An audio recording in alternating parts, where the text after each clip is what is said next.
एक दिन अगर किसी की कंपनी अचानक बैंकरप्ट हो जाए तो उस इंसान को गुस्सा, डिस्पेयर, उदासी और खुद के यूजलेस होने का एहसास एक साथ होगा।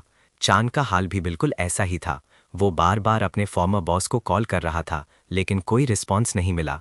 वो अपना आपा खोने की वर्ज पर था, जवाब ना मिलने से इरिटेटेड और इस सिचुएशन से फ्यूरियस जिसमें उसे अकेला छोड़ दिया गया था। 6 वीक्स बाद रियलिटी और भी भयानक हो गई। चांद को एक जॉब इंटरव्यू से रिजेक्ट कर दिया गया, सिर्फ इसलिए क्योंकि उसकी एज ज्यादा मानी गई। फोन रखने के बाद उसने एक भारी सांस ली, ये रियलाइज करते हुए कि उसकी एज की वजह से एक पार्ट टाइम जॉब मिलना भी कितना मुश्किल था। 1 महीने से ज्यादा का वक्त बीत चुका था और उसे कोई टेम्परेरी वर्क तक नहीं मिला। जब उसने हिसाब लगाया तो उसे रियलाइज हुआ कि इस महीने के एक्सपेंसेस पे करने के बाद वो पूरी तरह से ब्रोक हो जाएगा और अगले महीने का रेंट अभी भी उसके सिर पर था। सड़क पर चलते हुए चैन एक ब्राइटली लिट स्टोर के पास से गुजरा और उसे बड़ा अजीब लगा कि उसे याद ही नहीं आ रहा था कि उसने इसे पहले कभी यहाँ देखा हो। वो सोचने लगा कि इस जगह पर कन्वीनियंस स्टोर कब से आ गया। तभी उसकी नज़र एक फ्लायर पर पड़ी जिसने उसका अटेंशन खींचा। उसमें लिखा था कि उन्हें पार्ट टाइम वर्कर्स की हायरिंग करनी है और सभी जेंडर्स और एजेस वेलकम है। ये उसके लिए बिल्कुल परफेक्ट था, इसलिए उसने तुरंत अंदर जाने का फैसला किया। जब वो काउंटर पर पहुंचा, चांद ने बताया कि उसने ऐड देखा है और पूछना चाहता है कि क्या अभी भी हायरिंग चल रही है। काउंटर के पीछे खड़ी औरत एक पल के लिए सरप्राइज दिखी, जैसे वो ऑफ गार्ड पकड़ी गई हो, लेकिन उसने जल्दी से कंफर्म किया कि हाँ, वैकेंसी है और एक्सप्लेन किया कि वही मैनेजर है। चांद थोड़ा कंफ्यूज हो गया क्योंकि वो दिखने में बिल्कुल एक हाई स्कूल स्टूडेंट लग रही थी, मैनेजर बनने के लिए बहुत यंग। हैरानी की बात तो ये थी कि वो मैनेजर चांद से भी ज्यादा इंटरव्यू को लेकर नर्वस लग रही थी। वो खड़ी हुई, उसे एक ड्रिंक ऑफर की और चांद ने एक एस्प्रेसो मांगा। फिर उसने चांद की पर्सनल इन्फॉर्मेशन मांगी। चांद ने खुद को इंट्रोड्यूस किया, कहा कि वो 29 ईयर्स का है और पास ही रहता है। जब कन्वीनियंस स्टोर के एक्सपीरियंस के बारे में पूछा गया तो उसने बताया कि वो पहले भी इस फील्ड में काम कर चुका है। मैनेजर बहुत एक्साइट हो गई और कहने लगी कि वो इस जॉब के लिए बिल्कुल परफेक्ट है, आइडियल एज और एक्सपीरियंस के साथ, बिल्कुल वैसा ही इंसान जिसकी उसे तलाश थी। उसने यहाँ तक कमेंट किया कि वो चैन से ओल्डर है और पूछा कि क्या वो उससे इनफॉर्मली बात कर सकती है। वो मान गया, हालांकि उसे अभी भी यही लग रहा था कि वो बहुत यंग दिखती है। सब कुछ फाइनलाइज करने से पहले मैनेजर ने एक्सप्लेन किया कि इस जॉब में एक बेसिक 1 ईयर कॉन्ट्रैक्ट शामिल है। शिफ्ट्स ओवरनाइट होंगी, रात 10 बजे से सुबह 10 बजे तक, जबकि वो स्टोर का बाकी स्केड्यूल हैंडल करेगी। चैन ने रियलाइज किया उसकी नींद पूरी तरह से डिस्टर्ब हो जाएगी। फिर उसने इन्फॉर्म किया कि सैलरी 20,000 वॉन है। इसके आगे कोई और डिटेल सुनने से पहले ही चैन ने ऑन द स्पॉट एक्सेप्ट करने का डिसाइड कर लिया। मैनेजर सरप्राइज थी कि वो कुछ और जानना ही नहीं चाहता था, लेकिन चैन ने कहा कि वो इमीडिएटली स्टार्ट कर सकता है। वो विजिबली बहुत खुश लग रही थी। उसने कॉन्ट्रैक्ट साइन करने का सजेशन दिया और तुरंत बाद उसे यूनिफॉर्म थमा दी ताकि वो उसी दिन से ट्रेनिंग शुरू कर सके। 3 घंटे बाद मैनेजर वहां से निकल रही थी, लेकिन उसने वॉर्न किया कि रात में सप्लायर्स आ सकते हैं। अर्ली मॉर्निंग के दौरान चांद ने पूछा कि क्या ये भी उसका वर्किंग शेड्यूल था, तो उसने एक्सप्लेन किया कि वो उस वक्त सिर्फ अर्जेंट सिचुएशंस के लिए ही आती है। उसने कहा कि वो चीज़ों को ऑर्गेनाइज करने का ध्यान रखेगी और उसे बस डिलीवरीज रिसीव करनी होंगी। उसने इस बात पर बहुत एम्फसाइज किया कि सस्पिशियस कस्टमर्स के साथ सही तरीके से डील करना बेहद इंपॉर्टेंट है। चांद ने कहा कि उसे सस्पिशियस लोगों को हैंडल करने की आदत है, इसलिए कोई प्रॉब्लम नहीं होगी। मैनेजर ने उसे गुड बाय कहा और उसकी पहली शिफ्ट के लिए गुड लक विश किया। और चांद ने वापस वेव करते हुए फील किया कि आखिरकार वो अपना रेंट पे कर पाएगा। उसने दिमाग में मेंटल कैलकुलेशंस करना शुरू कर दिया।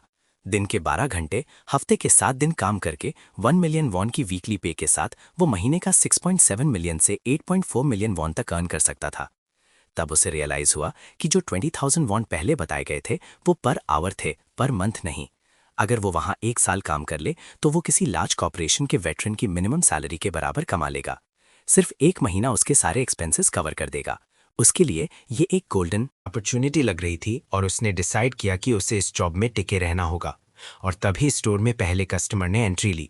चांद ने उसे नॉर्मली ग्रीट किया, लेकिन उस आदमी को देखते ही वो पूरी तरह फ्रीज हो गया। उस कस्टमर का सिर एक चिवावा कुत्ते का था। वो पूरी तरह पैरालाइज्ड खड़ा था, उसे अपनी आंखों पर यकीन नहीं हो रहा था। वो आदमी इरिटेटेड होकर डिमांड करने लगा कि टूथब्रशेस कहाँ हैं और रिस्पॉन्स में होने वाले डिले की कंप्लेन करने लगा। अभी भी कंफ्यूज्ड, चांद ने बमुश्किल पॉइंट आउट किया कि वो 4th आयल के एंड में है। वो कस्टमर बड़बड़ाते हुए बोला कि उसे ये बात पहले बतानी चाहिए थी और शिकायत करते हुए वहां से चला गया। जब वो आदमी टूथब्रशेस एग्जामिन कर रहा था, चांद ये रैशनलाइज करने की कोशिश कर रहा था कि आखिर चल क्या रहा है। वो सोचने लगा कि क्या ये कोई मेकअप है या पास में शूट हो रही किसी मूवी के स्पेशल इफेक्ट्स। कुछ भी सेंस नहीं बना रहा था।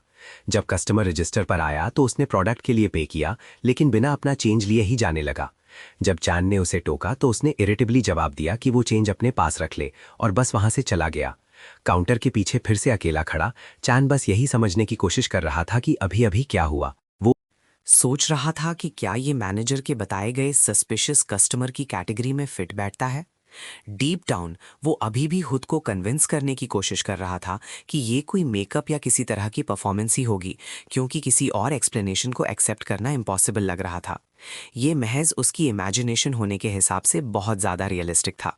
चैन ने सोचा कि वो पहला कस्टमर ना सिर्फ एक कुत्ते जैसा दिख रहा था, बल्कि कंप्लेन करते वक्त उसने एक हल्की सी बार्क भी की थी। वो अभी भी सब कुछ ऑप्टिमाइज करने में लगा था, तभी स्टोर में अगला कस्टमर एक सैक लेकर अंदर आया, जो पूरी तरह कॉइन से भरा हुआ था। और ये कोई एग्जैजरेशन नहीं था, वो बैग सच में खचाखच भरा था। उस आदमी ने एक कॉइन बाहर निकाला, चान को दिखाया और पूछा कि क्या वो इसे बिल्स में एक्सचेंज कर सकता है। लेकिन वो कस्टमर और कोई नहीं बल्कि एक गॉब्लिन था। उस पल चान पूरी तरह शॉक्ड रह गया। वो बिना किसी रिएक्शन के बिल्कुल मोशनलेस खड़ा फ्रीज हो गया। फिर उसने धीरे से अपना सिर घुमाया, फोन उठाया और मैनेजर को कॉल किया। लाइन की दूसरी तरफ से उसने पूछा कि क्या कुछ हुआ है।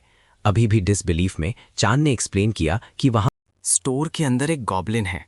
कुछ देर बाद वो गॉब्लिन अपने एक्सचेंज किए हुए पैसों के साथ खुशी खुशी चला गया, जबकि चैन काउंटर के पीछे अभी भी बुरी तरह शेकन था।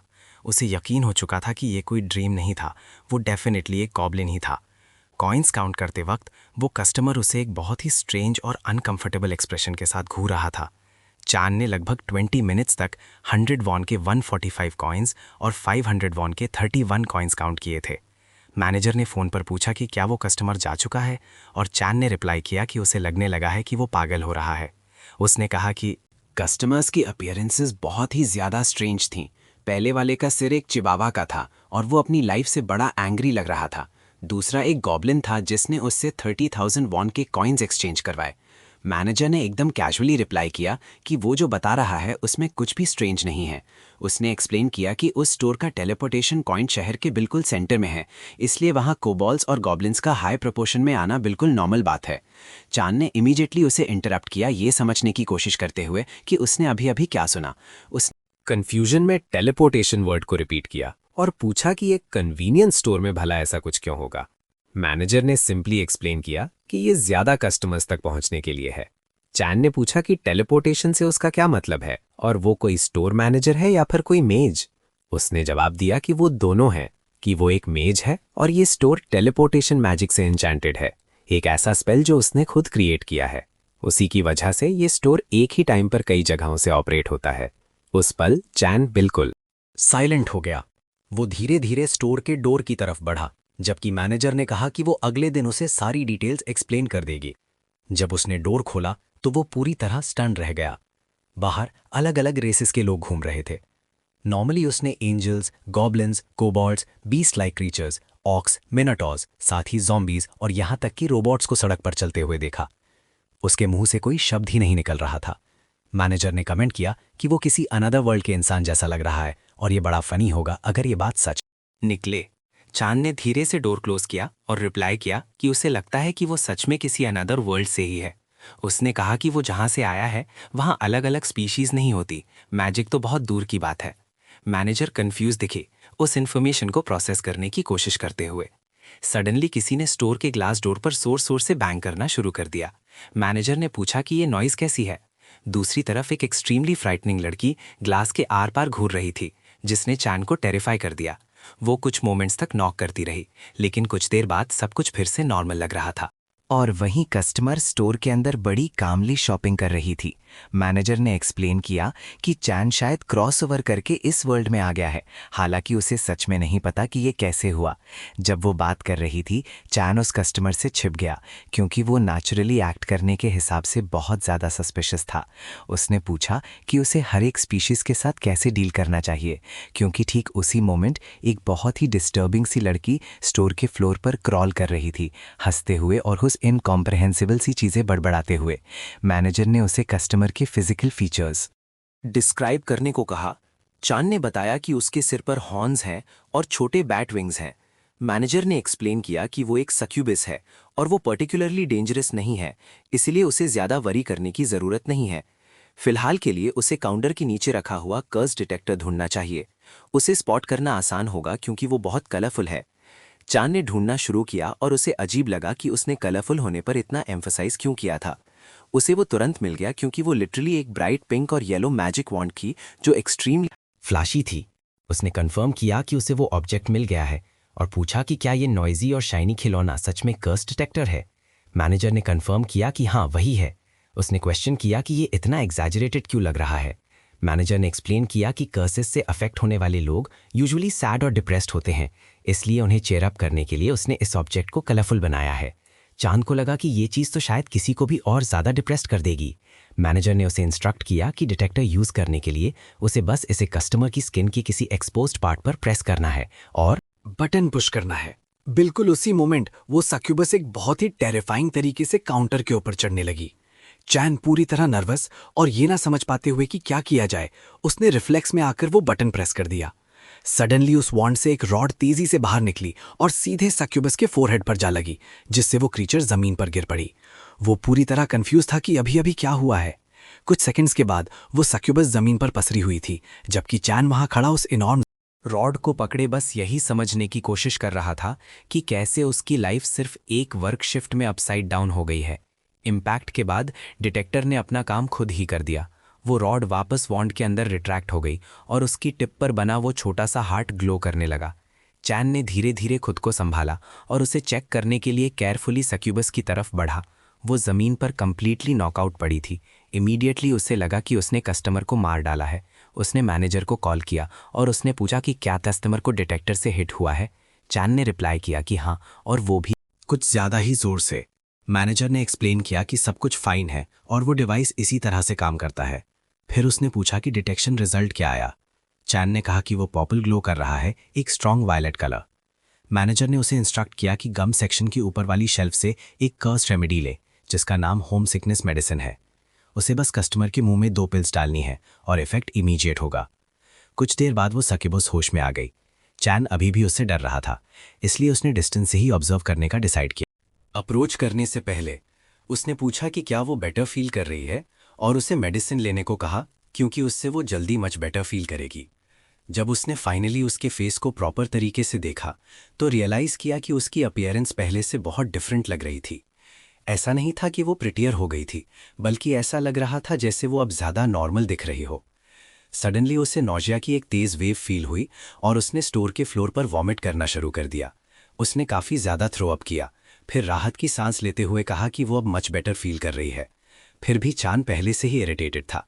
उसने कहा कि अगर उसका काम खत्म हो गया हो तो उसे चले जाना चाहिए। सक्यूबस ने उसकी तरफ देखा और कमेंट किया कि वो बहुत कोल्ड बिहेव कर रहा है। थकी हारी वो बस अपनी ही वॉमिट के पास लेट गई, जैसे वहीं सोने वाली हो। चांद डिसबिलीफ में इस सीन को घूरता रह गया। ठीक उसी मोमेंट एक और कस्टमर ने स्टोर में एंटर किया और सब कुछ देख लिया। उसने पूछा कि ये क्या चल रहा है। चांद ने अपना कंपोजर मेंटेन करने की कोशिश करते हुए उसे नॉर्मली ग्रीट किया और पूछा कि उसे क्या चाहिए।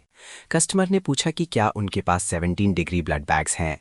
बाद में शेल्फ से प्रोडक्ट्स निकालते हुए चांद ने फ़ोन पर मैनेजर को बताया कि वो नए कस्टमर के जाते ही सक्यूबस को मेडिसिन दे देगा। मैनेजर ने एक्सप्लेन किया कि अनफॉर्चुनेटली स्टोर में सिर्फ 15 डिग्री या उससे कम के ही ब्लड बैग्स बिकते हैं, 17 डिग्री के नहीं। उसने पूछा कि क्या जो कस्टमर उसे ढूंढ रहा है वो एक वैम्पायर है। चैन ने कहा कि उसकी अपीयरेंस से तो ऐसा ही लग रहा है। मैनेजर ने एक्सप्लेन किया कि वैम्पायर्स की लाइफ स्पैन्स बहुत लंबी होती हैं और उनकी अपीयरेंसेस हमेशा यूथफुल रहती है, इसीलिए वो पीरियोडिकली अपनी आइडेंटिटीज रिन्यू करते रहते हैं। कभी कभी वो एक्सपायर्ड आईडीज भी दिखाते हैं जिन पर एक्स स्टैंप लगा होता है, यूजुअली तब जब वो ऑलरेडी अडल्ट्स होते हैं। उसने याद दिलाया कि स्टोर में एक मैजिकल अलार्म लगा है ताकि वो कस्टमर की आईडी इंस्पेक्ट कर सके। वैम्पायर प्रोडक्ट से भरी एक बास्केट लेकर रजिस्टर के पास आया। चैन ने उसे इन्फॉर्म किया कि उनके पास 17 डिग्री के ब्लड बैग्स नहीं हैं। वैम्पायर ने रिप्लाई किया कि कोई बात नहीं, जो अवेलेबल है वो वही खरीद लेगा। जब परचेस कंप्लीट करने का टाइम आया तो उसने सिगरेट्स का एक पैक भी मांगा। चैन ने पूछा कि कौन सा ब्रांड, तो वैम्पायर कंफ्यूज दिखा और इससे पहले कि वो रैंडमली कोई एक चुनता, वो कई डायरेक्शंस में पॉइंट करने लगा। उसी मोमेंट चान को सस्पिशियस लगने लगा। उन दोनों ने एक दूसरे को घूरा और वैम्पायर काफी नर्वस लग रहा था। चान ने उसकी एज कंफर्म करने के लिए उसकी आईडी मांगी। वैम्पायर ने कहा कि वो इसे रिन्यू करवाने के प्रोसेस में है और उसके पास सिर्फ एक्सपायर्ड वाली ही है। चान ने एक्सप्लेन किया कि यह सिर्फ उसकी एज वेरीफाई करने के लिए है। वैम्पायर ने कंप्लेन की, आईडी को काउंटर पे रखा और उन्हें जल्दी करने को कहा क्योंकि उसके फ्रेंड्स बाहर वेट कर रहे थे। डॉक्यूमेंट को एग्जामिन करते हुए चान ने रियलाइज किया कि ये दिखने में बिल्कुल उसी आईडी जैसी लग रही थी जो वो कोरिया में देखा करता था, लेकिन इस पर सच में एक एक्सपायर्ड स्टैंप लगा हुआ था। तभी उसने फोटो के चारों तरफ एक स्ट्रेंज ग्लो नोटिस किया। जब उसने और क्लोजली देखा तो उसे रियलाइज हुआ कि इसके ऊपर एक स्टिकर लगा हुआ था। जैसे ही उसने वो स्टिकर हटाया, पूरे स्टोर में कई रेनबोज फैल गए। उसे कोई आइडिया नहीं था कि आखिर हो क्या रहा है। वो ग्लोज वैम्पायर को चेस करने लगा, जो स्टोर में इधर उधर भागकर उसे डॉज करने की कोशिश कर रहा था। वैम्पायर ने चिल्लाकर पूछा कि चैन ने ये क्या कर दिया, और चैन ने रिप्लाई किया कि इसमें उसकी कोई फॉल्ट नहीं है, आईडी उसकी है। इसके कुछ सेकंड्स के कियोस के बाद वो ग्लो गायब हो गया। ओरिजिनल फोटो विजिबल हो गई और उससे रिवील हुआ कि वो एक कंप्लीटली डिफरेंट पर्सन था। वैम्पायर असल में रिस्ट्रिक्टेड प्रोडक्ट्स खरीदने के लिए किसी ओल्डर इंसान के होने का नाटक कर रहा था। चैन ने डॉक्यूमेंट ऊपर उठाया और स्टेटेड किया कि ये इलीगल आइडेंटिटी फ्रॉड है। उसने मैनेजर से पूछा कि क्या वो सही कह रहा है और उसने कंफर्म किया कि वो पुलिस को कॉल करेगी। ठीक उसी मोमेंट वैम्पायर ने अपनी आईडी छीनी और स्टोर से बाहर भाग गया। मैनेजर ने पूछा कि क्या वो एस्केप कर गया और चैन ने कंफर्म किया कि हाँ, वो भाग गया। बाद में स्टोर को फिर से रीऑर्गेनाइज करते हुए चान ने कमेंट किया कि जैसा उसने सस्पेक्ट किया था वो किसी और को इम्पर्सनेट कर रहा था। मैनेजर ने पूछा कि उसे कैसे पता चला, जबकि उसने मैजिकल अलार्म सुना तक नहीं था।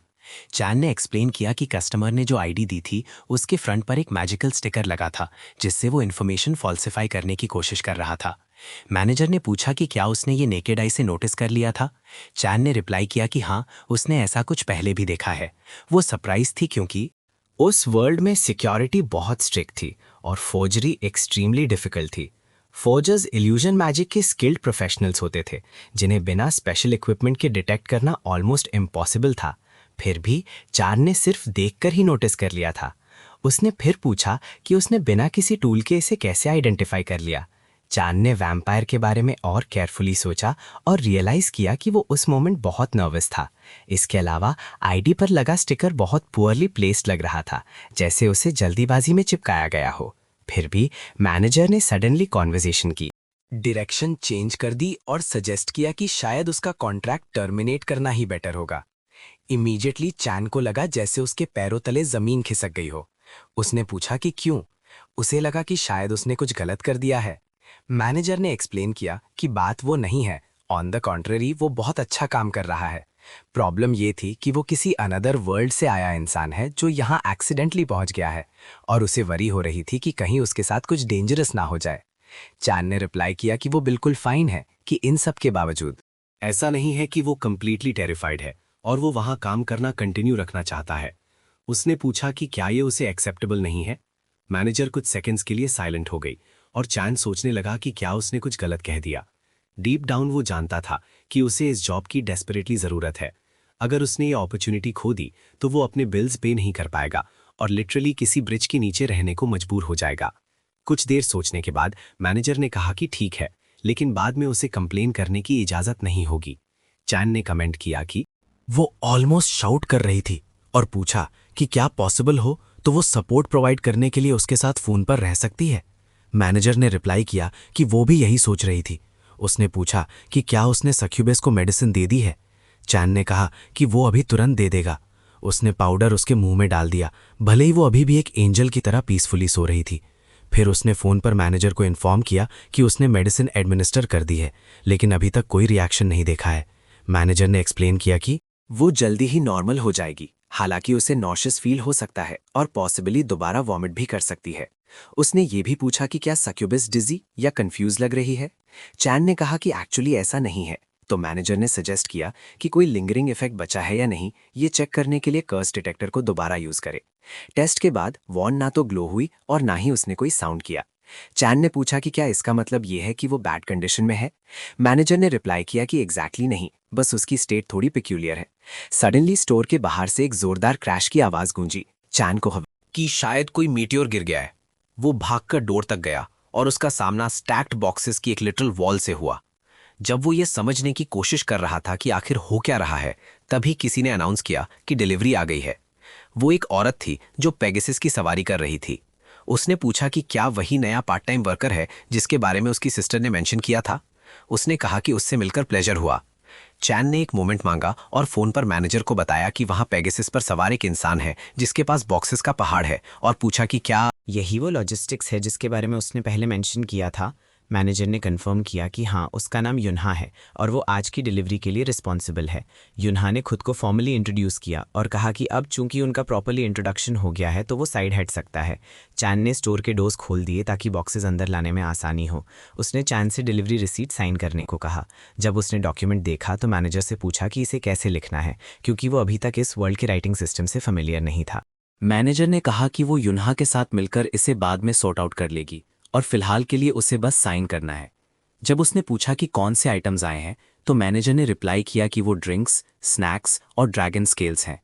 उसने कमेंट किया कि इन्हें अपटेन करना डिफिकल्ट था, लेकिन युन्हा उन्हें सिक्योर करने में मैनेज कर गई। ठीक उसके बाद उसे जैसे कुछ रियलाइज हुआ और उसने पूछा कि क्या चैन के वर्ल्ड में ड्रैगन्स एग्जिस्ट नहीं करते। उसने खुद ही अपने क्वेश्चन का आंसर दिया, ये कहते हुए कि ये सेंस बनाता है क्योंकि वहाँ कोई मैजिकल स्पीशीज नहीं है, और रिमार्क किया कि वो बहुत ही बैकवर्ड वर्ल्ड लगता है। चैन ने उससे इस तरह बात ना करने को कहा। मीनवाइल वो सक्यूबस धीरे धीरे उठने लगी। चैन ने कमेंट किया कि वो फाइनली उठ गई है और कहा कि वो उसका बिल कैलकुलेट कर देगा।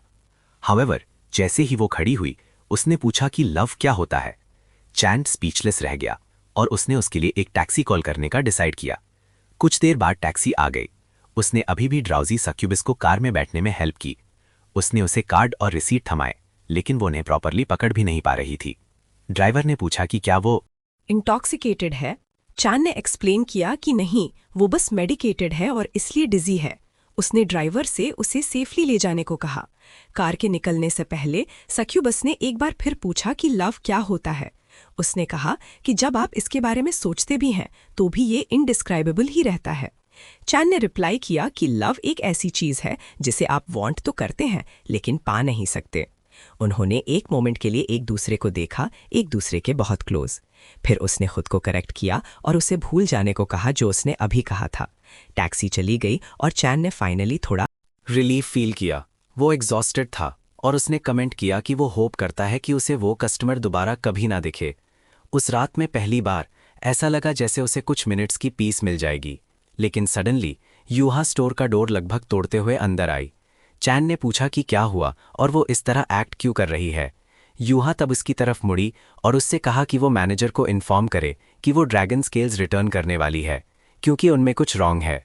बाद में चैन को ये अजीब लगने लगा कि यूहा और मैनेजर कितनी देर से बात कर रही थीं। बहुत ज़्यादा टाइम हो गया था। वो सोचने लगा कि शायद प्रॉब्लम सच में सीरियस है। इससे उसे वो टाइम याद आ गया जब वो पार्ट टाइम वेटर का काम करता था, जब लोग रेस्टोरेंट ले किसी भी बात पर आर्ग्यू करने लगते थे, और भले ही प्रोडक्ट या कस्टमर के साथ कोई इशू हो, वो एक पार्ट टाइम वर्कर होने के नाते क्या ही कर सकता था, नथिंग। इसलिए उसने सोचा कि चुप रहना और ऑब्जर्व करना ही बेस्ट रहेगा, जबकि उसकी सुपीरियर सिचुएशन को हैंडल कर रहे हैं। सडनली युन्हा उसके पास आई और उसने फ़ोन घुमाकर मैनेजर के साथ वीडियो कॉल दिखाई, ये कहते हुए कि उससे बात करना चाहती है। मैनेजर ने पूछा कि क्या चान युन्हा के साथ मिलकर ड्रैगन स्केल्स चेक कर सकता है, लेकिन उसे समझ नहीं आ रहा था कि इसके लिए उसे ही क्यों चूज किया गया। फिर भी वो उसके पीछे पीछे स्टोरेज रूम में गया और जब वो डोर से अंदर गया तो उसका सामना एक मैसिव स्टेयरकेस से हुआ, जो ऐसा लग रहा था जैसे किसी डंजन का हिस्सा हो। वो सोचने लगा कि क्या ये सच में अभी भी एक कन्वीनियंस स्टोर है, क्योंकि ये जगह किसी ऐसे सेटिंग जैसी लग रही थी जहां हजारों लोगों को टॉर्चर किया गया हो। युन्हा ने पूछा कि क्या वो पहली बार किसी ऐसी जगह पर आया है, और उसने कंफर्म किया कि हाँ। उसने एक्सप्लेन किया कि उसे इसकी आदत हो जाएगी, क्योंकि वो भी पहली बार में शॉक्ड रह गई थी, लेकिन उसकी सिस्टर का इस तरह की चीज़ों को लेकर टेस्ट थोड़ा पेक्यूलियर है। मैनेजर ने कमेंट किया कि इससे उनका कोई लेना देना नहीं है, लेकिन युन्हा ने इंसिस्ट किया कि ये फिर भी बहुत बिजार है। वो नीचे बॉटम तक गए और बॉक्सेस से भरे एक रूम में पहुंचे। युन्हा ने कहा कि वो स्केल्स ले आएगी क्योंकि जगह बहुत डर्टी है। मीनवाइल चैन ने फोन पर मैनेजर को इन्फॉर्म किया कि वो ऑलरेडी वेयरहाउस में है और पूछा कि एग्जैक्टली उसे करना क्या है। मैनेजर ने रिप्लाई किया कि उसे बस इंस्ट्रक्शंस फॉलो करने हैं क्योंकि उसके पास ऑलरेडी एक प्लान है। जब युन्हा ने लाइट ऑन की तो चैन ने सीलिंग और फ्लोर पर स्लाइम फैला हुआ देखा और रियलाइज किया कि ये ड्रैगन स्केल से आ रहा है। वो विजिबली डिस्गस्टेड था। मैनेजर ने कमेंट किया कि सिचुएशन थोड़ी सीरियस है और चैन ने पूछा कि ये सब्सटेंस क्या है। उसने एक्सप्लेन किया कि ये ड्रैगन स्केल पस है, बेसिकली कंटामिनेटेड मैजिकल पावर। जब प्योरिफिकेशन प्रोसेस प्रॉपर्ली नहीं किया जाता तो ऐसा ही होता है। चांद ने यह भी पूछा कि क्या वो शेल जो टर्टल कैरापस जैसा लग रहा है सच में एक ड्रैगन स्केल है, और युन्हा ने कंफर्म किया कि हाँ वही है। उसने एक्सप्लेन किया कि उसने सुना था डिमांड लो है, इसलिए उसने लो प्राइस का एडवांटेज उठाकर उन्हें खरीद लिया। लेकिन लो प्राइस का रीज़न एग्जैक्टली यही प्योरिफिकेशन फ्लॉ था। उसने कहा कि अगर वो इसके आसपास का पर्स क्लीन कर दें तो वो इसे अभी भी यूज़ कर सकते हैं। प्रॉब्लम ये थी कि जो कंपनी प्योरिफिकेशन के लिए रिस्पॉन्सिबल है वो ऑलरेडी क्लोज हो चुकी थी क्योंकि सुबह के 3:12 बज रहे थे। मैनेजर ने कहा कि एग्जैक्टली इसीलिए उसने चांद को बुलाया है और पूछा कि क्या वो एक मोमेंट के लिए पर्स को टच कर सकता है। उस इंस्टेंट वो अपनी लाइफ के हर डिसीजन को रीथिंक करने लगता है। युना थोड़ा सा स्लाइम उठाती है और उसे टच करने को कहती है, जबकि मैनेजर उसे अश्योर करती है कि कुछ नहीं होगा। फिर भी चांद को कोई डिजीज कैच करने का डर लग रहा है, लेकिन मैनेजर उसे 100,000 वॉन का बोनस ऑफर करती है अगर वो उसे टच करता है। Money speaks louder. तो वो अग्री कर जाता है, कांपते हुए और टेरिफाइड होकर। वो करीब जाता है, लेकिन जब वो उसे टच करने की कोशिश करता है तो बस पीछे हट जाता है। वो दोबारा ट्राई करता है और स्लाइम लगातार रिट्रीट करता रहता है जैसे कि वो अलाइव हो। वो पूछता है कि क्या इसकी अपनी कोई विल है, और मैनेजर एक्सप्लेन करती है कि ये मैजिकल पावर के एक मैस से ज़्यादा कुछ नहीं है। यूना कमेंट करती है कि ऐसा सच में लग रहा है जैसे स्लाइम चैन को अवॉइड कर रहा हो, लेकिन उसे ये सब इग्नोर करके बस उसे टच करने को कहती है। वो एक डीप ब्रेथ लेता है और अपना हाथ एक ही बार में स्लाइम पर रख देता है। उसी इंस्टेंट एक मैजिकल ग्लो पूरे रूम में भर जाता है और हर किसी को स्टंड कर देता है। बस वहीं के वहीं प्यूरिफाई हो जाता है। युन्हा कहती है कि ये एग्जैक्टली वैसे ही हुआ जैसा उसकी सिस्टर ने एक्सप्लेन किया था, लेकिन मैनेजर उसे काम डाउन होने को कहती है और कहती है कि अभी सेलिब्रेट करना टू अर्ली है। वो चांद को प्यूरिफाइड स्लाइम पर कर्स वॉन्ड ढकने को कहती है। जब वो उसे टच करता है तो कुछ नहीं होता। मैनेजर कहती है कि ये ग्रेट है क्योंकि इसका मतलब है कि प्यूरिफिकेशन करेक्टली हुआ है चूंकि कोई रिएक्शन नहीं हुआ। वो स्टेट करती है कि जैसा उसने सस्पेक्ट किया था उसकी प्रिडिक्शन राइट थी। उसके अकॉर्डिंग चांद का एक एंटी मैजिक कॉन्स्टिट्यूशन है। यूना इसे सिंप्लीफाई करते हुए कहती है कि मैजिक सिंपली उसकी बॉडी पर वर्क नहीं करता।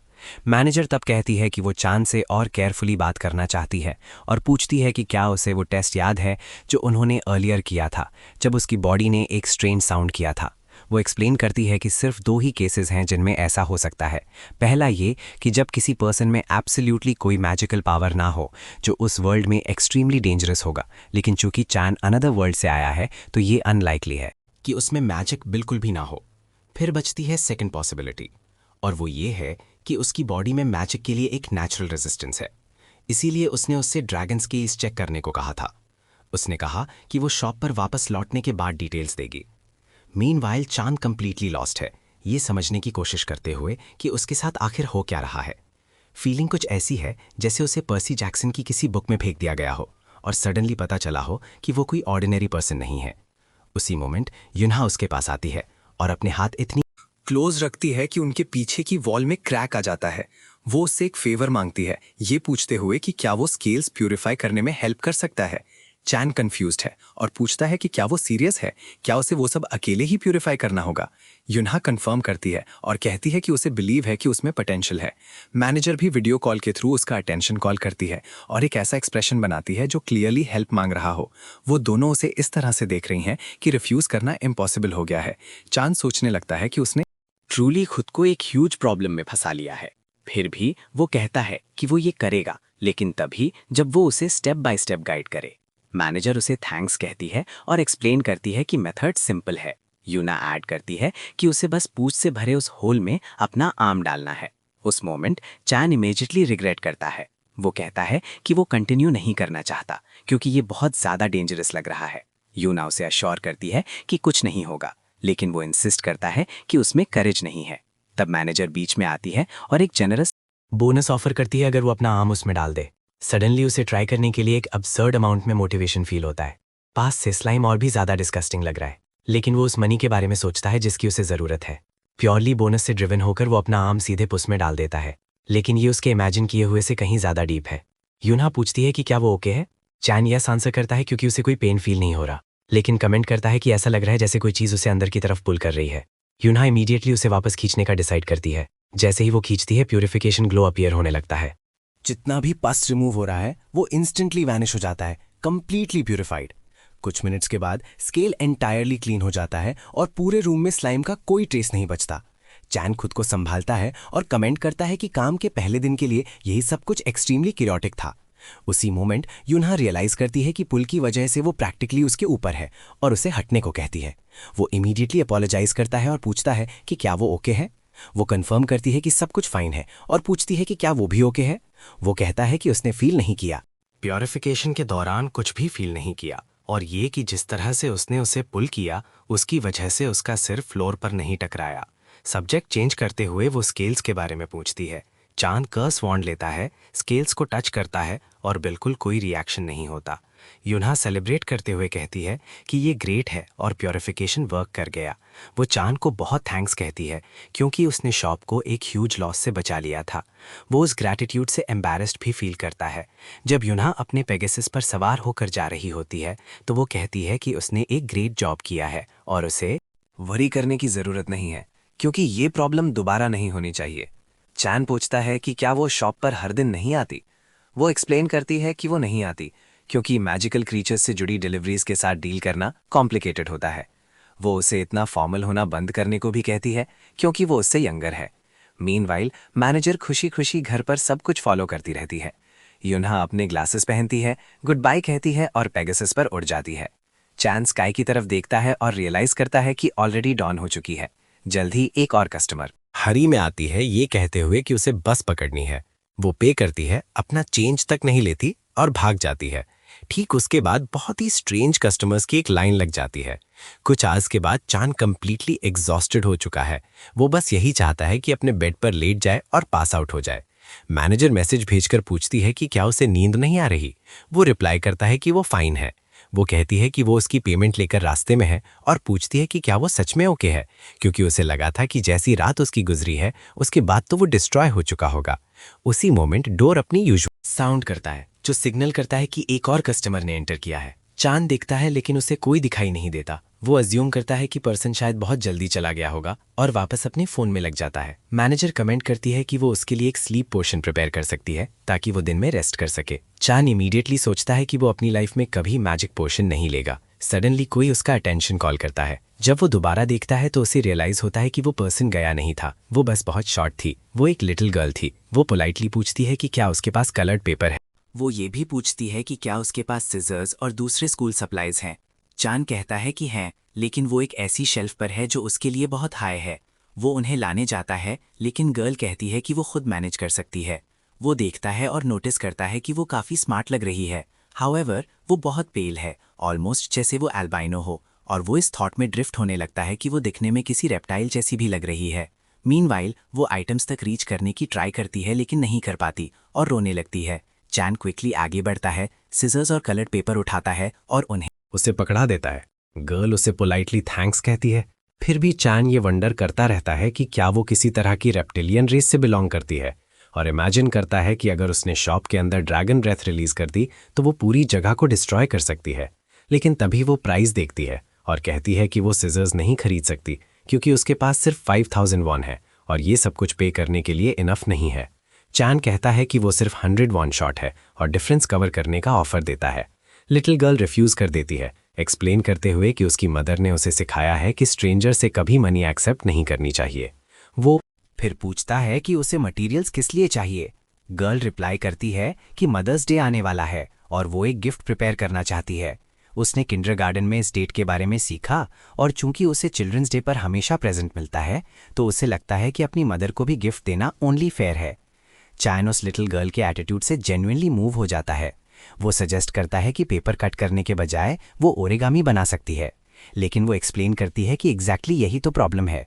उससे पहले तो समझ नहीं आता जब तक कि वो उसे अपनी स्मॉल क्लॉज नहीं दिखाती। वो कहती है कि अगर वो बस थोड़ी सी भी ज्यादा स्ट्रेंथ यूज करती है तो वो एक्सीडेंटली पेपर टेयर कर देती है। चैन कमेंट करता है कि शायद पेपर अकेली चीज नहीं है जिसे वो टेयर कर सकती है और सोचने लगता है कि उन हाथों से ओरिगामी बनाना सच में इम्पॉसिबल ही होगा। अगर वो उसके लिए सिजर्स पे कर भी दे तो भी वो प्रॉबेबली एक्सेप्ट नहीं करेगी, और चूंकि ये उसकी मदर के लिए एक सरप्राइज गिफ्ट होने वाला है तो सिचुएशन और भी ज़्यादा कॉम्प्लिकेटेड हो जाती है।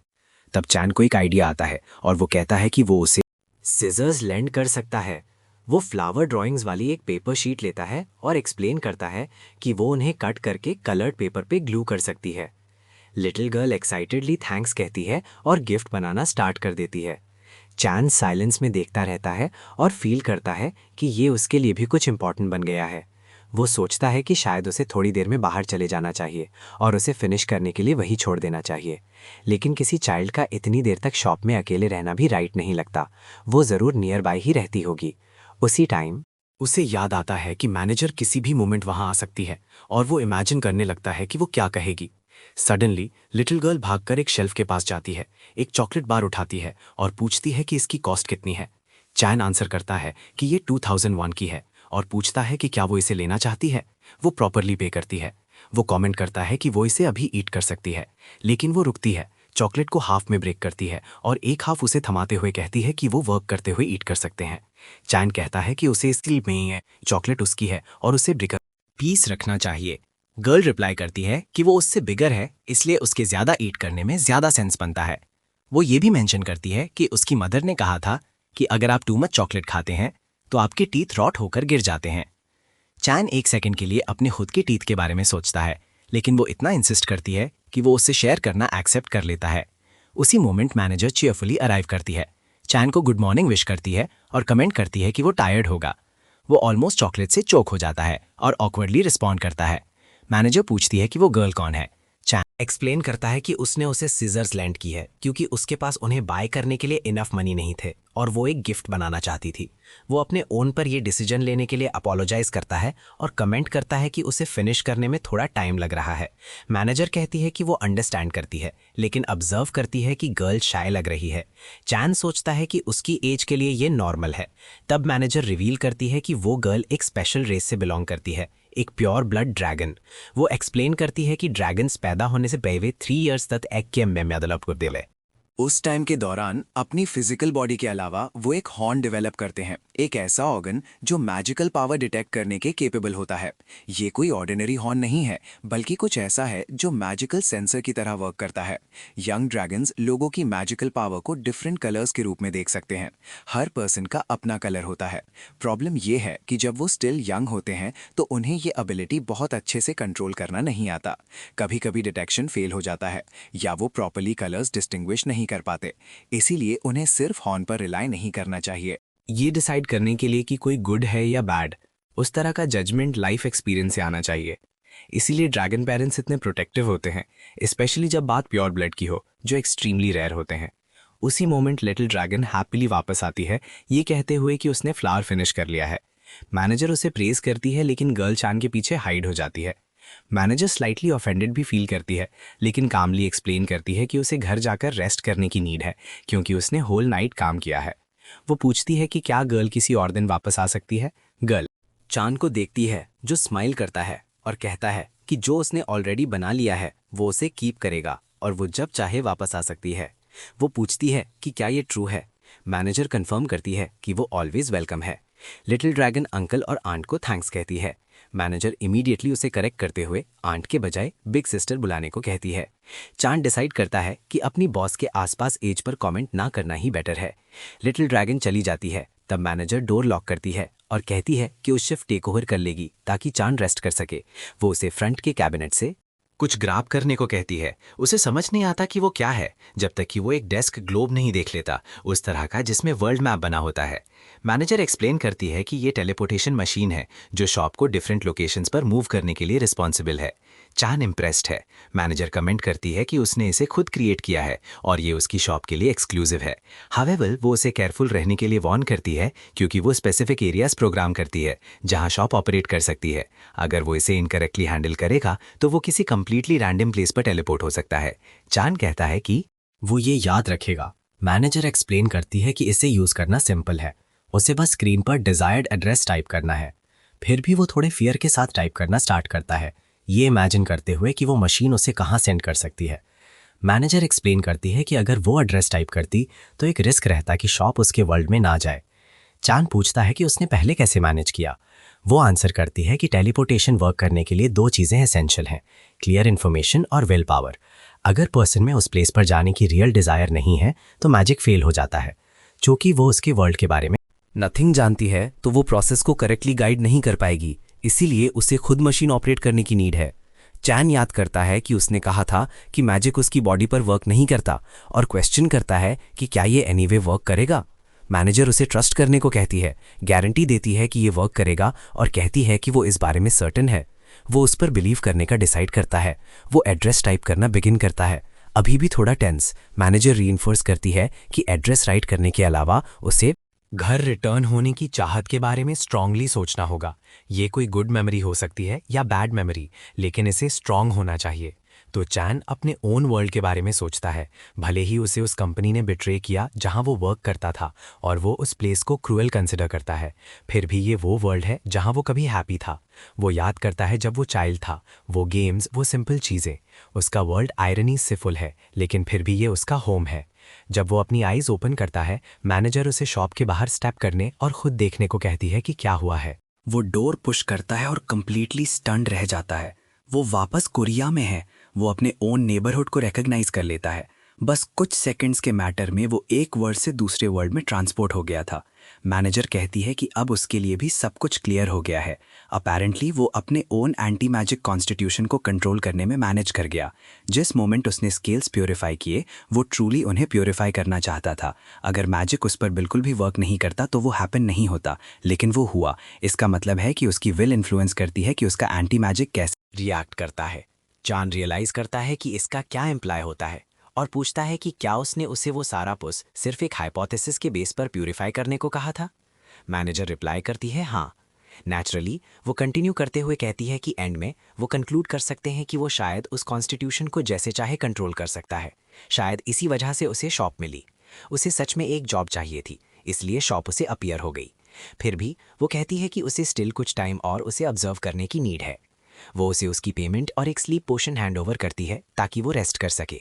चान अपने स्मॉल अपार्टमेंट में रिटर्न होता है और चारों तरफ देखकर सोचता है कि भले ही ये एक सिंपल और थोड़ा क्रैम्प्ड प्लेस है, लेकिन ये उसका होम है। वो अलार्म सेट करने के बारे में कंसिडर करता है क्योंकि उसे रात में वर्क करना है, लेकिन तब उसे पोशन याद आता है। वो एक्नॉलेज करता है कि उसकी बॉस थॉटफुल थी। फिर भी वो वंडर करता है कि क्या ये सच में वर्क करता है। जो कि उसने इसे खुद मेड किया है तो प्रॉबेबली करता ही होगा, लेकिन अगर वो टू डीपली सो गया तो वो अलार्म नहीं सुन पाएगा। वो सिर्फ एक सिंगल ड्रॉप लेता है। अगले इंस्टेंट वो रात में एग्जैक्टली उसी टाइम वेकअप होता है जब अलार्म बजता है। वो रियलाइज करता है कि पोशन ट्रूली पावरफुल है। वो स्ट्रेच करता है और शॉप की तरफ वॉक करता है, खुद से ये कहते हुए कि वो सच में बहुत अच्छा सोया। रास्ते में वो वंडर करता है कि क्या शॉप एक्चुअली में वहां होगी, लेकिन जब वो अराइव करता है तो वो एग्जैक्ट उसी प्लेस पर होती है जहां पहले थी। अब वो श्योर है कि ये कोई ड्रीम नहीं था। उसे बस ये समझ नहीं आता कि सिर्फ वही एक इंसान क्यों है जो उस शॉप को देख सकता है। जैसे ही वो इनसाइड स्टेप करता है, वो एक शाइनी हेड वाले बॉल्ड कस्टमर को नोटिस करता है जो मैनेजर के साथ आर्ग्यू कर रहा है। वो आदमी एक ड्रिंक की एम्प्टी बॉटल को लेकर नेगोशिएट करने की ट्राई कर रहा है, ये कहते हुए कि अगर वो बॉटल रिटर्न कर दे तो उसे डिस्काउंट मिलना चाहिए। मैनेजर का पेशेंस क्लियरली रन आउट हो रहा है। बॉल्ड एल्फ कहता है कि वो इसे क्विकली यहीं ड्रिंक कर सकता है और उसके बाद बॉटल हैंड ओवर कर सकता है। चैन सोचता है कि काश ये अभी भी एक ड्रीम ही होता। मैनेजर रिप्लाई करती है कि कन्वीनियंस स्टोर के इनसाइड ड्रिंक करना इलीगल है, इसलिए उसे पे करके बेवरेज के साथ लीव करना होगा। एल्फ कंप्लेन करता है कि रूल स्ट्रेंज है, ये पूछते हुए कि जहां अल्कोहल बिकती है वहीं पीना इलीगल क्यों है। उसी मोमेंट चैन बीच में आता है और एक्सप्लेन करता है कि लॉ के अकॉर्डिंग कन्वीनियंस स्टोर्स रेस्टोरेंट्स के तौर पर क्लासिफाई होते हैं, इसीलिए इनसाइड ड्रिंक करना अलाउड नहीं है। बिल्कुल आउटसाइड ड्रिंक करना भी अलाउड नहीं है। करेक्ट पे ये है कि इसे बाय करें और होम पर कंज्यूम करें। मैनेजर सरप्राइज दिखती है और पूछती है कि वो कब अराइव हुआ। वो कहता है कि वो बस अभी शो अप हुआ। एल्फ उसके साथ आर्ग्यू करने लगता है, ये पूछते हुए कि वो खुद को समझता क्या है जो बीच में इंटरप्ट कर रहा है। चान रिप्लाई करता है कि वो यहाँ वर्क करता है। एल्फ उसे अक्यूज करता है कि वो एक कस्टमर की डिसरिस्पेक्ट कर रहा है सिर्फ इसलिए क्योंकि वो एक एल्फ है। वो क्लेम करता है कि उसके साथ दो ह्यूमंस डिस्क्रिमिनेशन कर रहे हैं। सडनली वो खुद को फ्लोर पर थ्रो कर देता है और शाउट करने लगता है कि वो रेसिज्म का विक्टिम है। चान सिचुएशन को काम करने की ट्राई करता है, उसे स्टॉप करने को कहता है क्योंकि इस तरह एक्ट करना डेंजरस है।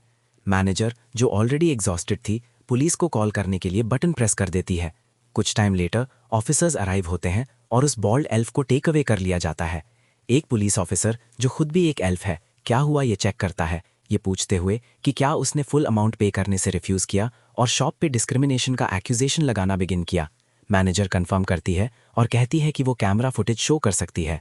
जब ऑफिसर एंटर करता है, सिक्योरिटी रूम में आता है तो वो कहती है कि वो इसे अकेले चेक कर लेगी। मीनवाइल चैन कमेंट करता है कि उस वर्ल्ड के एल्व्स उन एल्व्स से बहुत डिफरेंट हैं जिन्हें वो जानता था। मैनेजर क्यूरियस होकर पूछती है कि उसके वर्ल्ड में एल्व्स को कैसे पोर्ट्रे किया जाता है। चैन एक्सप्लेन करता है कि उसके वर्ल्ड में एल्व्स को हमेशा ब्यूटीफुल मजेस्टिक फिगर्स के रूप में डिपेक्ट किया गया है जो मैजिक से फुल होते हैं। वो कहता है कि उसने हमेशा उन्हें नोबल और एलिगेंट इमेजिन किया था, लेकिन अभी उसने जो देखा उसके बाद वो इमेज थोड़ी शेकन हो गई है। मैनेजर रिप्लाई करती है कि वॉर से पहले वो सच में ऐसे ही हुआ करते थे। वो एक्सप्लेन करना शुरू करती है कि डेकेड्स पहले उस वर्ल्ड में इनॉर्मस साइंटिफिक प्रोग्रेस हुई, कई आर्टिफैक्ट्स और टेक्नोलॉजीज डेवलप की गईं जिससे कई स्पीशीज के लिए लाइफ बहुत ज़्यादा प्रैक्टिकल हो गई। ह्यूमंस ने इस प्रोग्रेस को लीड किया, कई स्पीशीज ने इन चेंजेस को अच्छे से एक्सेप्ट किया क्योंकि साइंस की वजह से वो ज़्यादा कंफर्टेबली जी पा रहे थे। हाउएवर, इस नए लाइफस्टाइल को सस्टेन करने के लिए सिटीज़ और फैक्ट्रीज एक्सपैंड होने लगी जिसने नेचर के एक बड़े हिस्से को डिस्ट्रॉय कर दिया। एल्व्स जो हमेशा नेचर के साथ हार्मनी में रहे थे इसे एक्सेप्ट नहीं कर सके। उनके लिए इसका मतलब था उनके खुद के होम का डिस्ट्रक्शन। एनवायरनमेंट से डीपली कनेक्टेड एक रेस होने के नाते वो बस खड़े होकर तबाही का तमाशा नहीं देख सकते थे, इसलिए उन्होंने रिबेलियंस शुरू कर दिए, फैक्ट्रीज पर अटैक करना और सिटीज़ को सैबोटाज करना। दूसरी स्पीशीज़ को एक साइड चूज करने के लिए फोर्स किया गया, या तो ह्यूमंस और साइंटिफिक एडवांसमेंट को सपोर्ट करें या नेचर के प्रेजर्वेशन में एल्व्स के साथ खड़े हों। एंड में ज़्यादातर ने ह्यूमंस का साइड लिया। फिर भी एल्व्स नंबर्स में ज़्यादा और स्ट्रांग थे, इसलिए वॉर बहुत लंबे टाइम तक खिंची। सालों के कॉन्फ्लिक्ट के बाद ह्यूमंस और एल्व्स ने फाइनली पीस कर ली। हाउएवर, कॉस्ट इनॉर्मस थी। दोनों साइड्स की पॉपुलेशंस ड्रास्टिकली डिक्रीज हो गई। वॉर खत्म होने के बाद सर्वाइविंग एल्व्स को हैवी डिस्क्रिमिनेशन फेस करना पड़ा। हालांकि रीसेंट टाइम्स में ये सिग्निफिकेंटली कम हुआ है, लेकिन स्टिल होता है। मैनेजर कमेंट करती है कि उस एल्फ पुलिस ऑफिसर को भी अपनी पोजीशन अर्न करने के लिए प्रॉबेबली बहुत हार्ड वर्क करना पड़ा होगा। वो चैन को एडवाइस करती है कि वो एल्फ कस्टमर्स को वेल ट्रीट करे। वो पूछता है कि क्या उसे पहले वाले बॉल्ड मैन जैसे इंसान को भी वेल ट्रीट करना चाहिए। मैनेजर रिप्लाई करती है, नहीं, रूड लोग स्पेशल ट्रीटमेंट डिजर्व नहीं करते। अगर वो शाउट करते हैं या उसकी डिसरिस्पेक्ट करते हैं तो वो बिना किसी फियर के उन्हें बाहर निकाल सकता है। चांद कमेंट करता है कि उसने बहुत काम किया है, इसीलिए अब उसके रेस्ट करने का टाइम हो गया है। मैनेजर कहती है कि ऑफिसर के सबको चेक कर लेने के बाद वो चली जाएगी। जल्द ही ऑफिसर वापस आती है और कहती है कि उसने फुटेज रिव्यू कर ली है। मैनेजर कहती है कि वो भी निकल रही है और पूछती है कि क्या वो रास्ते में बात कर सकते हैं। वो दोनों एक साथ निकल जाती हैं, चांद को शॉप के चार्ज में छोड़कर। जाने से पहले मैनेजर उससे कहती है कि अगर कुछ होता है तो वो उसे कांटेक्ट कर सकता है। ऑफिसर कोऑपरेशन के लिए उन्हें थैंक्स कहती है। चैन पोलाइटली रिप्लाई करता है। अकेले होने के बाद वो काउंटर पर अपना सिर टिकाता है और रियलाइज करता है कि वो कंप्लीटली एग्जॉस्टेड है। काम का दूसरा दिन मुश्किल से शुरू ही हुआ है और उसे ऑलरेडी फील हो रहा है कि उसे इस नई जॉब के हिसाब से क्विकली अडाप्ट करने की नीड है। उसी मोमेंट डोर चाइम्स बजती है जो एक और कस्टमर के आने का अनाउंस करती है। ये वही चिवावा हेड वाला आदमी है जो पूछता है कि उसने अपना सिर नीचे क्यों रखा है और क्या वो उसे सर्व नहीं करने वाला। इनसाइड चांद सोचता है कि एक और कस्टमर आ गया है जिसे वो खुशी खुशी बाहर निकाल देना पसंद करेगा। फिर भी वो सीधा खड़ा होता है और पूछता है कि क्या वो कुछ स्पेसिफिक ढूंढ रहा है। चिवावा रिप्लाई करता है कि उसे टूथपेस्ट चाहिए। चांद पॉइंट करता है और कहता है कि वो टूथब्रशेस के नेक्स्ट में है, एग्जैक्टली उसी जगह पर जहां कल था। कस्टमर उसके बोलने के तरीके पर कंप्लेन करता है, क्लेम करते हुए कि वो लेजी साउंड कर रहा है और उसे बेटर एक्सप्लेन करना चाहिए। तो चांद खड़ा होता है और कहता है कि वो उसे पर्सनली दिखाएगा। कस्टमर कमेंट करता है कि ये बेटर है। वो शेल्फ की तरफ चलते हैं और चैन अवेलेबल ऑप्शंस प्रेजेंट करता है। चिवावा पूछता है कि सबसे बेस्ट कौन सा है। चैन रिप्लाई करता है कि उसे नहीं पता। कस्टमर इंडिग्नेंटली रिएक्ट करते हुए पूछता है कि वो वहाँ काम कैसे करता है और एक टूथपेस्ट रेकमेंड नहीं कर सकता। चैन सोचता है कि इस आदमी को ऑर्डर्स देना सच में बहुत एंजॉय करता है। पैकेजेस देखते हुए चैन एक by one get one free promotion notice करता है। कस्टमर कहता है कि उसे इसकी नीड नहीं है, लेकिन चैन एक्सप्लेन करता है कि ऑफर से सिर्फ उसी का बेनिफिट है। चिवावा कुछ सेकंड्स के लिए कंसिडर करता है और फाइनली दोनों लेने का डिसाइड करता है। चैन परचेज रिंग अप करता है और एक बैग ऑफर करता है। चिवावा हेड वाला कस्टमर एक कैंडी भी उठाता है, ये कहते हुए कि वो इसे भी लेगा। चांद मेंशन करता है कि कैंडी पर 2 for 1 प्रमोशन है और वो एक और ले सकता है। चिवावा रिप्लाई करता है कि उसे 2 की नीड नहीं है और कहता है कि चांद दूसरी वाली अपने पास रख ले। वो पे करता है और एक्स्ट्रा कैंडी उसकी तरफ पुश कर देता है। चांद पूछता भी है कि क्या वो सच में इसे रख सकता है, लेकिन कस्टमर कहता है कि उसे कोई माइंड नहीं है और उसे बस इसे लेने को कहता है क्योंकि वो ऑलरेडी चाह रहा है। जब वो आदमी जाता है तो चांद सोचता है कि ये पॉसिबल सबसे अग्रेसिव तरीके से डिलीवर की गई काइंडनेस थी। वो ये भी रियलाइज करता है कि चिवावा शायद नियर बाय ही काम करता है, इसीलिए वो प्रॉबेबली हर दिन वहां आएगा। कुछ ही देर बाद एक और कस्टमर एंटर करती है। ये वही सक्यूबस है जो उस दिन आई थी। चांद इमीडिएटली टेंस हो जाता है। वो पूछती है कि क्या वो रेजिग्नेशन लेटर्स बेचते हैं। वो इंस्टेंटली मैनेजर को मैसेज सेंड करके कहता है कि सक्यूबस वापस आ गई है। मैनेजर पूछती है कि वो कैसी लग रही है। चांद रिप्लाई करता है कि ऐसा लग रहा है जैसे उसने थोड़ी सी ड्रिंक की हो, लेकिन वो पहले से बहुत कामर है। मैनेजर रेकमेंड करती है कि प्रिकॉशन के तौर पर वो उसकी कंडीशन चेक करने के लिए कर्स डिटेक्टर यूज करे। वो कहता है कि वो ऐसा करेगा और बाद में कॉल बैक करेगा, लेकिन इनसाइड वो टेरिफाइड है कि कहीं वो फिर से कंट्रोल लूज ना कर दे। फिर भी उसे बोनस याद आता है, मनी याद आती है। वो एक डीप ब्रेथ लेता है और जाता है। वो पोलाइटली एक्सप्लेन करता है कि उसे शॉप में रुकने देने के लिए उसे उसकी कंडीशन चेक करनी होगी। वो बिना किसी प्रॉब्लम के अग्री कर जाती है। वो उसे थैंक्स कहता है, लेकिन उसी मोमेंट वो कल जो हुआ था उसके बारे में बात करना शुरू कर देती है। वो विजिबली एम्बैरेस्ड लग रही है और अपोलोजाइज करती है। चैन पूछता है कि क्या वो थ्रो अप करने के लिए अपोलोजाइज कर रही है। वो और भी ज्यादा एम्बैरेस्ड हो जाती है और उससे वो बात ना उठाने को कहती है। वो एक्सप्लेन करती है कि वो अपने सेंसेस में नहीं थी क्योंकि उसने बहुत ज्यादा ड्रिंक कर ली थी, लेकिन ये किसी बात को जस्टिफाई नहीं करता। वो कहती है कि वर्क की वजह से वो बहुत स्ट्रेस थी। चांद पूछता है कि किस तरह की जॉब किसी को ऐसी स्टेट में छोड़ देती है। वो कहती है कि वो एक फार्मास्यूटिकल कंपनी में काम करती है और एक लव पोशन प्रोजेक्ट में इन्वॉल्व है। वो पूछता है कि क्या इस तरह की चीजें मेजर्स द्वारा नहीं की जाती, लेकिन वो एक्सप्लेन करती है कि जब बात लव पोशंस की आती हैं तो सक्यूबाइज बेस्ट होती हैं। आफ्टर ऑल वो नेचुरली चार्मिंग और कैप्टिवेटिंग में टैलेंटेड होती हैं। कई सक्यूबाई फार्मास्यूटिकल कंपनीज में काम करती हैं या साइकाट्रिस्ट के तौर पर लोगों को रोमांटिक प्रॉब्लम्स पर एडवाइस देती हैं। ये सेंस भी बनाता है क्योंकि उनकी स्पीशीज लव के कॉन्सेप्ट से डीपली कनेक्टेड है। प्रॉब्लम ये है कि वो अपनी जॉब में बहुत टेरेबल परफॉर्म कर रही हैं। वो अपनी हरकत के लिए फिर से अपोलोजाइज करती है। चैन रियलाइज करने लगता है कि उस वर्ल्ड की सक्यूबाइज वैसी नहीं है जैसा उसने इमेजिन किया था। तो वो पूछता है कि अगर जॉब उसे इतना वेल सूट करती है तो वो रिजाइन क्यों करना चाहती है। वो रिप्लाई करती है कि उसने अपनी लाइफ में कभी किसी को डेट नहीं किया है। उसका कभी किसी तरह का कोई रिलेशनशिप नहीं रहा। उसे नहीं पता कि लव क्या है। वो लव के मीनिंग को इतने अच्छे से नहीं समझती कि कोई ऐसा पोर्शन क्रिएट कर सके जो उसे रिप्रेजेंट करता हो। चैन शॉक्ड रह जाता है ये जानकर कि वो एक ऐसी सक्यूबस है जिसका कोई रोमांटिक एक्सपीरियंस ही नहीं है। वो एक्सप्लेन करती है कि वो हमेशा अपनी स्टडीज पर बहुत फोकस्ड रही और एंड में एक सॉलिटरी लाइफ जीने लगी क्योंकि उसे नहीं पता कि लव क्या होता है। उसे फील होता है कि उसमें लव पोशन बनाने की एबिलिटी ही नहीं है। वो पूछती है कि लव क्या है, लेकिन जल्दी ही एडमिट करती है कि इसे वर्ड्स में एक्सप्लेन करना सिंपल नहीं है। वो कहती है कि ये जॉब अब उसके साथ कंपैटिबल नहीं है और वो ट्रूली रिजाइन करने का इंटेंट रखती है।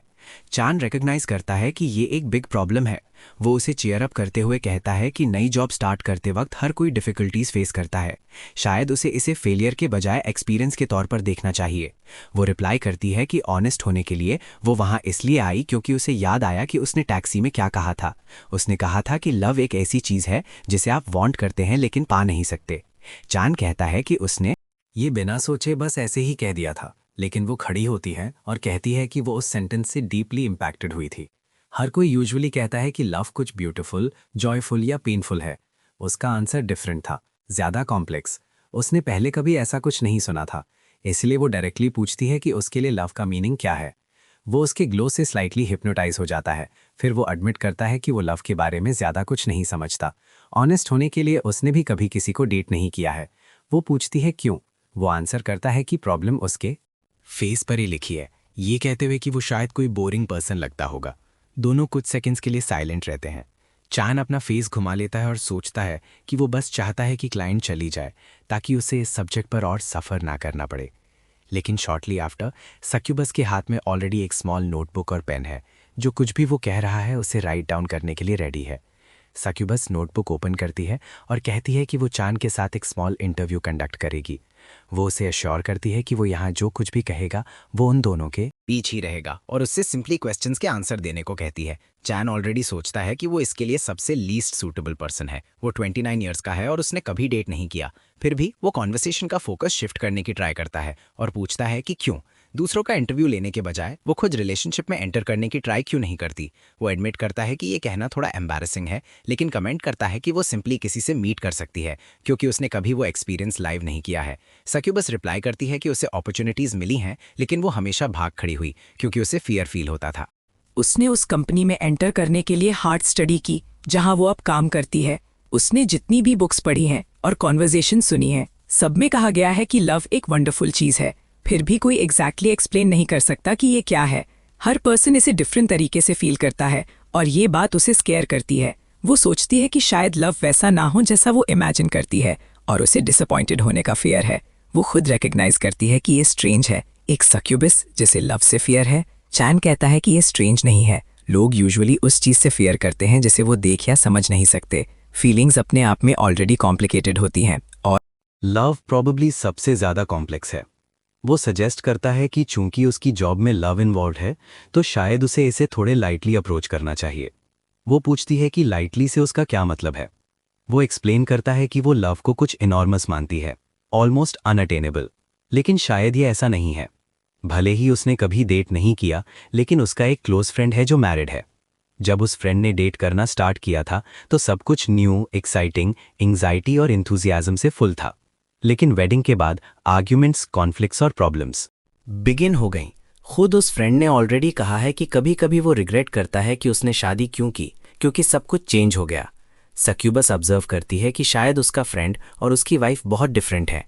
चैन अग्री करता है और कहता है कि उसका फ्रेंड उस फेज को ज़्यादा प्रेफर करता था जब सब कुछ न्यू था। वो कमेंट करता है कि अपने आसपास के लोगों को ऑब्जर्व करके उसने रियलाइज़ किया कि सिचुएशन के अकॉर्डिंग लव चेंज होता है। अगर ये कुछ एब्सोल्यूट और अनचेंजिंग होता तो इतना चेंज नहीं होता। उसके लिए लव कई इमोशंस का एक मिक्स है, इसीलिए वो सोचता है कि उसे इसके साथ ज़्यादा कामली डील करना चाहिए। लेकिन वो ये भी वॉर्न करता है कि लव डेंजरस हो सकता है। वो पूछती है कैसे। वो एक्सप्लेन करता है कि कम से कम 2 तरह की कॉम्प्लिकेटेड सिचुएशंस होती हैं। पहली वन साइडेड लव, जब एक पर्सन डीपली लव करता है और दूसरा सेम फील नहीं करता। दूसरी में ऑब्सेशन इन्वॉल्व होता है, जैसे वो लोग जो किसी ऐसे इंसान के लिए इंटेंस फीलिंग्स डेवलप कर लेते हैं जिसे शायद उनके एग्जिस्टेंस तक का पता नहीं होता। वो ये क्लियर करता है कि ग्रेटर डेंजर उन फीलिंग्स के टारगेट के लिए नहीं है, बल्कि उसके लिए है जो अलोन लव करता है, क्योंकि वो पर्सन डीपली हर्ट हो सकता है। उसके लिए लव के कई टाइप्स हैं, लेकिन आइडियली इसे म्यूचुअल और रेसिप्रोकेटेड होना चाहिए। अगर ऐसा नहीं है तो शायद इसे लव कहना ही नहीं चाहिए। वो उसे इस बारे में केयरफुल रहने की एडवाइस देता है। जब वो बोलता है तो वो सब कुछ केयरफुली राइट डाउन करती रहती है। वो कमेंट करती है कि शायद वो ऐसे रिलेशनशिप में एंटर नहीं कर पाएगी क्योंकि वो खुद को as a person somewhat frustrating consider करती है। चैन डिसएग्री करता है और कहता है कि वो अट्रैक्टिव है। शायद वो कभी कभी थोड़ा ज़्यादा डायरेक्ट हो जाती है, लेकिन वो बिलीव करता है कि अगर उसने किसी को आउट टास्क किया तो उसे शायद ही रिजेक्ट किया जाएगा। उसे रियलाइज होता है कि उसने अभी क्या कहा और अपोलोजाइज करता है उसे फिर से क्लाइंट बुलाते हुए। वो रिप्लाई करती है कि वो ऑफेंडेड नहीं हुई। इनफैक्ट उसे किसी ऐसे इंसान से लव एडवाइस लेना फनी लग रहा है जिसने कभी किसी को डेट नहीं किया है और अपनी इंटायर लाइफ सिंगल रहा है। वो रिमार्क चैन के प्राइड को थोड़ा हिट करता है, लेकिन वो इसे हाइड करता है और पूछता है कि क्या उसे काम पर नहीं जाना चाहिए। वो टाइम चेक करती है और कहती है कि बस आने ही वाली है। जाने से पहले वो सिंसियरली उसे कॉन्वर्सेशन के लिए थैंक्स कहती है। चैन रिप्लाई करता है कि वो होप करता है कि उसने हेल्प की होगी। फिर वो उसे वो चॉकलेट देता है जो उसे प्रीवियस क्लाइंट से मिली थी। वो कहता है कि ये मूड लाइटिंग करने के लिए है, शायद इससे उसका डे लेस स्ट्रेसफुल हो जाए। वो इसे एक्सेप्ट करती है और उसे फिर से थैंक्स कहती है। जाने से पहले वो पूछती है कि क्या वो बॉदर्ड ना हो तो क्या वो कभी और बात करने वापस आ सकती है। बाद में जब सुबह मैनेजर आती है तो वो पूछती है कि क्या उसने सच में कहा था कि सक्यूबस का वापस आना फाइन है। वो उसे केयरफुल रहने की वॉर्न करती है क्योंकि कुछ स्पीशीज ईजिली ऑब्सेशंस डेवलप कर सकती है। चान पूछता है कि क्या ये सच में सीरियस है। मैनेजर कंफर्म करती है कि हाँ, और कहती है कि अगर वो केयरफुल नहीं रहा तो सीरियस ट्रबल में पड़ सकता है। वो उसे नेक्स्ट टाइम ज़्यादा कॉशियस रहने को कहती है। मैनेजर ये भी कमेंट करती है कि लिटिल ड्रैगन आज नहीं आई। चान कहता है कि उसे पता है, लेकिन उसे बिलीव है कि वो अपनी मदर के लिए गिफ्ट फिनिश करने में बिजी होगी। उसी मोमेंट स्टोर के फ्रंट में बाइसिकल चला रहा कोई इंसान सडनली ग्राउंड पर गिर जाता है। नॉइज़ बहुत लाउड होती है, मेटल की जोर से टकराने का साउंड, और हर कोई भागकर देखने जाता है कि क्या हुआ। मैनेजर इमीडिएटली वरीड हो जाती है और पूछती है कि क्या वो पर्सन ऑलराइट है। जब वो क्लोज जाते हैं तो उन्हें रियलाइज होता है कि जो गिरा है वो एक रोबोट है। वो पूछती है कि क्या रोबोटिक मैकेनिक ऑल राइट है, और वो रिप्लाई करता है कि सब कुछ फाइन है और कंसर्न के लिए थैंक्स कहता है। फिर भी मैनेजर इंसिस्ट करती है, ये कहते हुए कि नॉइज़ बहुत लाउड थी, और दोबारा पूछती है कि क्या वो सच में ओके है। रोबोट लाउड क्रैश के लिए अपोलोजाइज करता है और हेल्प के लिए उन्हें थैंक्स कहता है। मैनेजर पूछती है कि फॉल किस वजह से हुआ, और रोबोट एक्सप्लेन करता है कि ये अनएक्सपेक्टेड था क्योंकि बाइसिकल का पेडल सडनली वर्क करना स्टॉप कर गया। तभी चैन को रियलाइज होता है कि क्या हुआ है। वो नोटिस करता है कि बाइसिकल की चेन अपनी प्लेस से स्लिप हो गई है। मैनेजर और रोबोट कंफ्यूज दिखते हैं, पूरी तरह समझ नहीं पा रहे, और चैन एक्सप्लेन करता है कि गियर्स प्रॉबेबली चेन में टैंगल हो गए होंगे, जिससे पेडल जाम हो गया और वो गिर पड़ा। फिर वो क्राउच डाउन करता है, चेन को वापस प्लेस पर रखता है, सब कुछ केयरफुली एडजस्ट करता है और कहता है कि ये रेडी है। मैनेजर और रोबोट उसकी स्किल से इम्प्रेस है। वो कमेंट करती है कि वो इम्प्रेसिव था, और रोबोट हेल्प के लिए उसे बहुत थैंक्स कहता है। मैनेजर ऐड करती है कि वो इसमें काफ़ी टैलेंटेड है। चान ऑलरेडी ब्लशिंग एक्सप्लेन करता है कि उसे इसे फिक्स करना सिर्फ इसलिए आता है क्योंकि उसने चाइल्डहुड के दौरान बहुत बाइसिकल्स चलाई हैं। रोबोट उसे एक कार्ड हैंड ओवर करता है और कहता है कि अगर उसे कभी किसी सर्विस की नीड हो तो वो टच में आ सकता है और ये फ्री होगा। वो मॉन्स्टर्स क्रीचर्स को एलिमिनेट करने में स्पेशलाइज करता है और गारंटी देता है कि उसकी सर्विस एक्सीलेंट है। फिर भी चान कहता है कि उसे इसकी नीड नहीं है। रोबोट इंसिस्ट करता है, ये कहते हुए कि वो ट्रूली वेरी ग्रेटफुल है। फिर गुड बाय वेव करता है और राइड करता हुआ चला जाता है। मैनेजर उसे सेफली राइड करने को कहती है और फिर चैन से कहती है कि उसे ऑलरेडी घर पर रेस्ट कर रहा होना चाहिए क्योंकि नेक्स्ट डे टफ होगा, फ्राइडे है। अगर वो प्रॉपरली रेस्ट नहीं करेगा तो प्रैक्टिकली काम पर ही मर जाएगा। चैन सोचता है कि वो राइट है। कन्वीनियंस स्टोर पर काम करने वाले किसी भी इंसान के लिए फ्राइडे सबसे वर्स्ट डे होता है।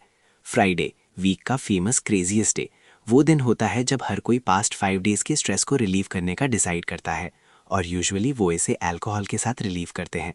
इसी वजह से स्टोर कियोटिक हो जाता है और कस्टमर्स कंप्लीटली डिफरेंटली एक्ट करने लगते हैं।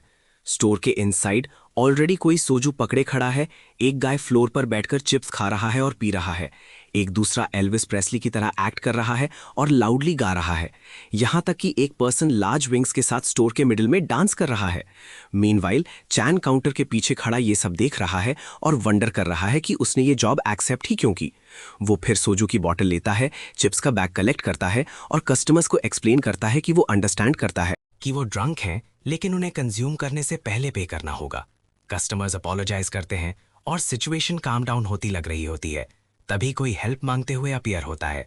वो एक हापी वुमन है जो सडनली खुद को चान के ऊपर थ्रो कर देती है, जो बिल्कुल एक्सपेक्ट नहीं कर रहा था। कस्टमर्स इंप्रेस्ड हैं क्योंकि वो उसे कैच करने में मैनेज कर लेता है। वुमन कहती है कि वो फाइनली एक स्वान बन गई है, रियलिटी से कंप्लीटली आउट ऑफ टच। चान उसे केयरफुली होल्ड करता है और एक्सप्लेन करता है कि वो स्टोर के इनसाइड ऐसा नहीं कर सकती। सडनली एक ह्यूज क्रैश पूरे प्लेस में गूंजता है। मिनोटॉर ग्लास डोर को स्मैश करते हुए स्टोर में एंटर कर गया था। डोर का एक पीस उसके हॉर्न पर स्टक था और वो कंफ्यूज लग रहा था, ये समझने की ट्राई करते हुए कि वो कहाँ है। चैन खड़ा हुआ और उसने डैमेज देखा। मिनोटॉर ने पूछा कि उसने क्या क्रश कर दिया है और चैन ने सोचा कि उसने स्टोर का एंटायर डोर डिस्ट्रॉय कर दिया है। बाद में मैनेजर ने चैन को कॉल किया और पूछा कि क्या वो अभी भी अलाइव है। उसने हेल्प मांगी, ऑलमोस्ट बैक करते हुए कि वो उसे सेव कर ले, लेकिन उसने रिप्लाई किया कि वो खुद भी स्टैंड अप नहीं हो पा रही है। उसने कहा कि वो डे स्पेशली बैड रहा था, बहुत अनएक्सपेक्टेड। कस्टमर्स के साथ उसने एक गॉब्लिन मेंशन किया जो सेवरल कार्ड्स के अक्रॉस पेमेंट स्प्लिट करना चाहता था, जबकि उसके पीछे एक ह्यूज लाइन बनी हुई थी, और उसके बाद कस्टमर्स आपस में फाइटिंग करने लगे। उसने क्लियर कर दिया कि दिन बहुत ज्यादा हैवी रहा था। चान ने रियलाइज किया कि मैनेजर ने भी बहुत सफर किया है और कंक्लूड किया कि उसे शिफ्ट का रेस्ट अलोन ही एंड्योर करना होगा। फिर भी उसने पूछा कि क्या वो सच में ओके है, क्योंकि वो फोन पर एग्जॉस्टेड साउंड कर रहा था।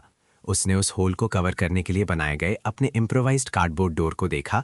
एक मोमेंट के लिए साइलेंट रहा। मैनेजर ने पूछा कि क्या कुछ हुआ है।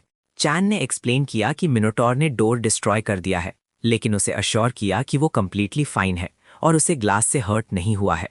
उसने ऐड किया कि उसने मिनोटॉर की कॉन्टैक्ट इन्फॉर्मेशन ले ली है और उसने डैमेज के लिए पे करने का प्रॉमिस किया है, लेकिन फिलहाल के लिए उसे इम्प्रोवाइज करना पड़ा है। उसके बाद वो क्वाइट रहा, ये सोचते हुए कि उसे स्कोल्ड किया जाएगा और इमेजिन करते हुए कि मैनेजर एंग्री है। उसकी साइलेंस ने उसे नर्वस कर दिया, ये वंडर करते हुए कि क्या वो शॉक में चली गई है। लेकिन तब मैनेजर ने कहा कि उसके पास ऐसे डेज पर उसकी हेल्प करने के लिए एक ग्रेट टूल है। उसने मेंशन किया कि वो कुछ टाइम से इसके बारे में सोच रही थी और वो आज सून एज पॉसिबल उसके लिए सब कुछ प्रिपेयर कर देगी। चांद ने कहा कि उसे टूल की नीड नहीं है। मैनेजर ने एक्सप्लेन किया कि उस वर्ल्ड की हर स्पीशीज के पास किसी न किसी टाइप की मैजिकल पावर है, कुछ वीकर कुछ स्ट्रॉन्गर, और हर एक मैजिक के प्रति डिफरेंटली रिएक्ट करती है। इन एडिशन हर स्पीशीज का एक स्पेसिफिक फिजिकल एट्रीब्यूट होता है। एल्व्स फॉर एग्जाम्पल लंबे टाइम तक यंग रहते हैं और उनकी लाइफ स्पैन्स लंबी होती हैं। सक्यूबाई इजीली लोगों को कैप्टिवेट कर सकती हैं और कई दूसरी स्पीशीज हैं। हर एक की अपनी एबिलिटीज हैं। उसने क्लियर कर दिया कि चांद उस वर्ल्ड में रहने की वजह से ग्रेट रिस्क पर है, क्योंकि वो उस प्लेस से कंप्लीटली डिफरेंट है जहां से वो आया है।